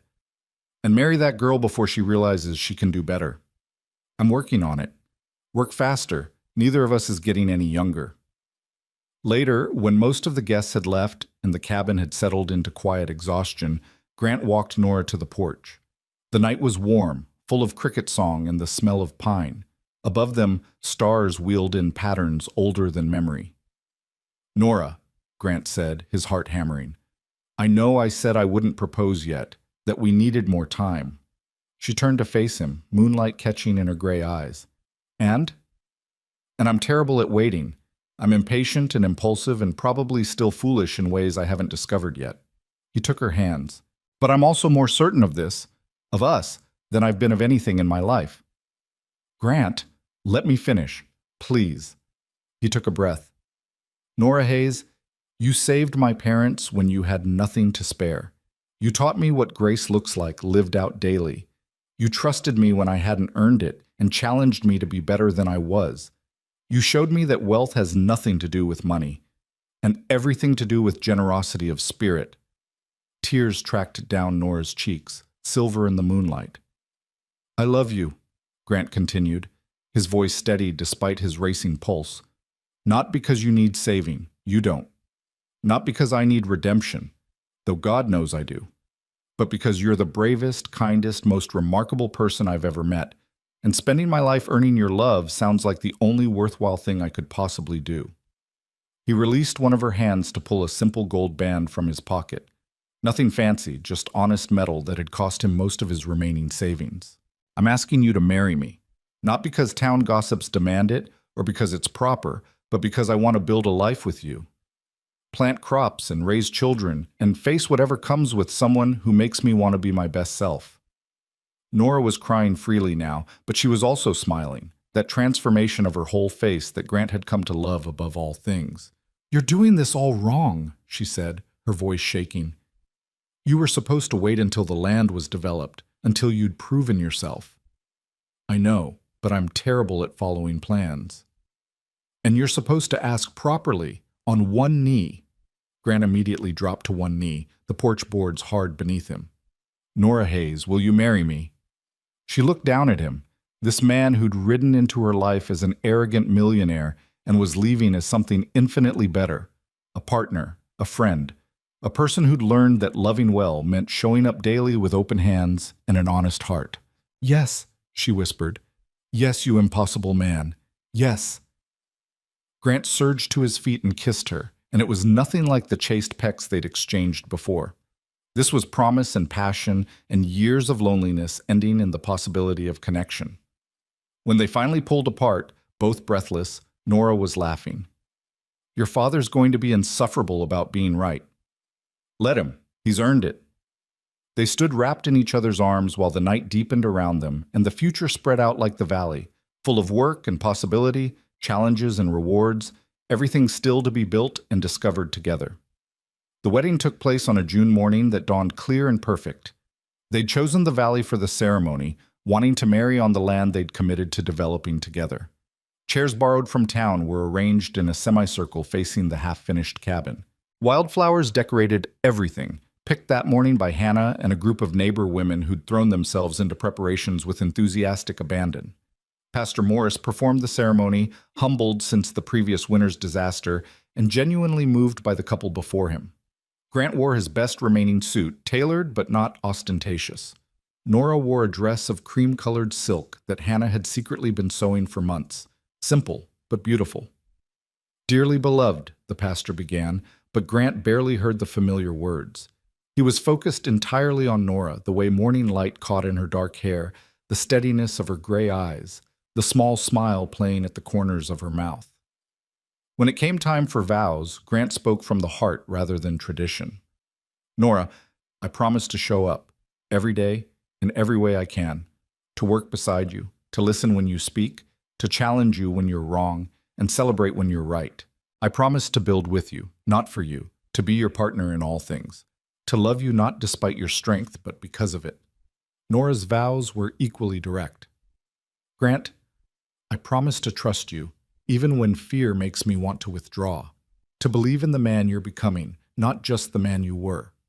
I promise to share my life, the grief and the joy, the struggles and the victories, to build something lasting with you, one day at a time. When Pastor Morris pronounced them married, the valley erupted in cheers. Grant kissed his wife, while their assembled friends and family celebrated. Daniel looked like he might weep from joy. Hannah was openly crying. The Morrison men whooped with enthusiasm that echoed off the ridges. The reception lasted all day. Tables loaded with food appeared as if by magic, roasted meats and fresh bread, pies and cakes, preserves and vegetables from everyone's stores. Someone produced a fiddle, then a banjo, then a harmonica, and music filled the valley that had been silent for so long. Grant danced with Nora, then with his mother, then with half the women present, while Nora was claimed by every man in attendance. He watched her laughing as Ephraim Tate spun her in an enthusiastic polka, and felt his heart might burst from happiness. As sunset painted the valley in gold and rose, Grant stood with his father watching Nora teach a group of children some complicated hand-clapping game. She'll be a good mother, Daniel observed. Assuming I'm a good father. You will be. You've learned what matters. Daniel paused, then added gruffly, I'm proud of you, boy. More proud than I know how to say. Grant had to blink back tears. Thank you, Pa, for everything, for forgiving me, for believing I could change. Nothing to forgive. You just got lost for a while. Daniel squeezed his shoulder. Now you're found. Now you're home. That night, after the last guests had departed and the valley had settled into cricket song quiet, Grant and Nora stood together in the doorway of their half-finished cabin. They'd sleep at the old place tonight. The new cabin wasn't ready for habitation yet, but they wanted to mark the moment, to stand together in the space they'd built as a married couple. We did it, Nora said softly. We actually built something real. We're still building, Grant corrected. This is just the beginning. Good. She leaned against him, and he wrapped his arms around her, breathing in the scent of her hair, soap and sunshine, and something uniquely Nora. I like beginnings. They're full of possibility. They stood like that for a long time.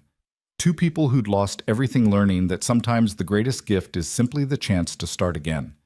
Behind them, the valley stretched out in darkness, waiting for morning. Above them, stars blazed in patterns ancient and constant. And around them, the land they'd chosen hummed with potential. This was what wealth really meant, Grant understood. Not money or property or power, but this: connection and purpose, work that mattered and love that endured, the richness of daily choosing to build something together, the abundance of waking each morning beside someone who made you want to be better than you were. He'd been a millionaire when he arrived at Ridge Creek, measuring success in acres and assets. Now he was simply Grant McAllister, farmer and husband, building a life one careful choice at a time. And he'd never been richer. "Come on," Nora said, taking his hand. "Let's go home." "We are home," Grant said. She smiled. "Then let's go to the other home. The one where your parents are probably waiting to make sure we're properly celebrated." They walked together through the darkness, following a trail they knew by heart now, returning to a cabin that had become family. Behind them, the valley waited patiently for tomorrow, when the real work would continue, when they'd wake before dawn and return to clearing and planting and building, one small victory at a time. The fire that had once destroyed everything had forged something stronger, a home where forgiveness burned warmer than guilt, where a widow's courage had given a millionaire cowboy his heart back, where two broken people had learned that wholeness comes not from avoiding loss, but from choosing love despite it. Grant McAllister had ridden into Ridge Creek searching for his parents and found his soul instead.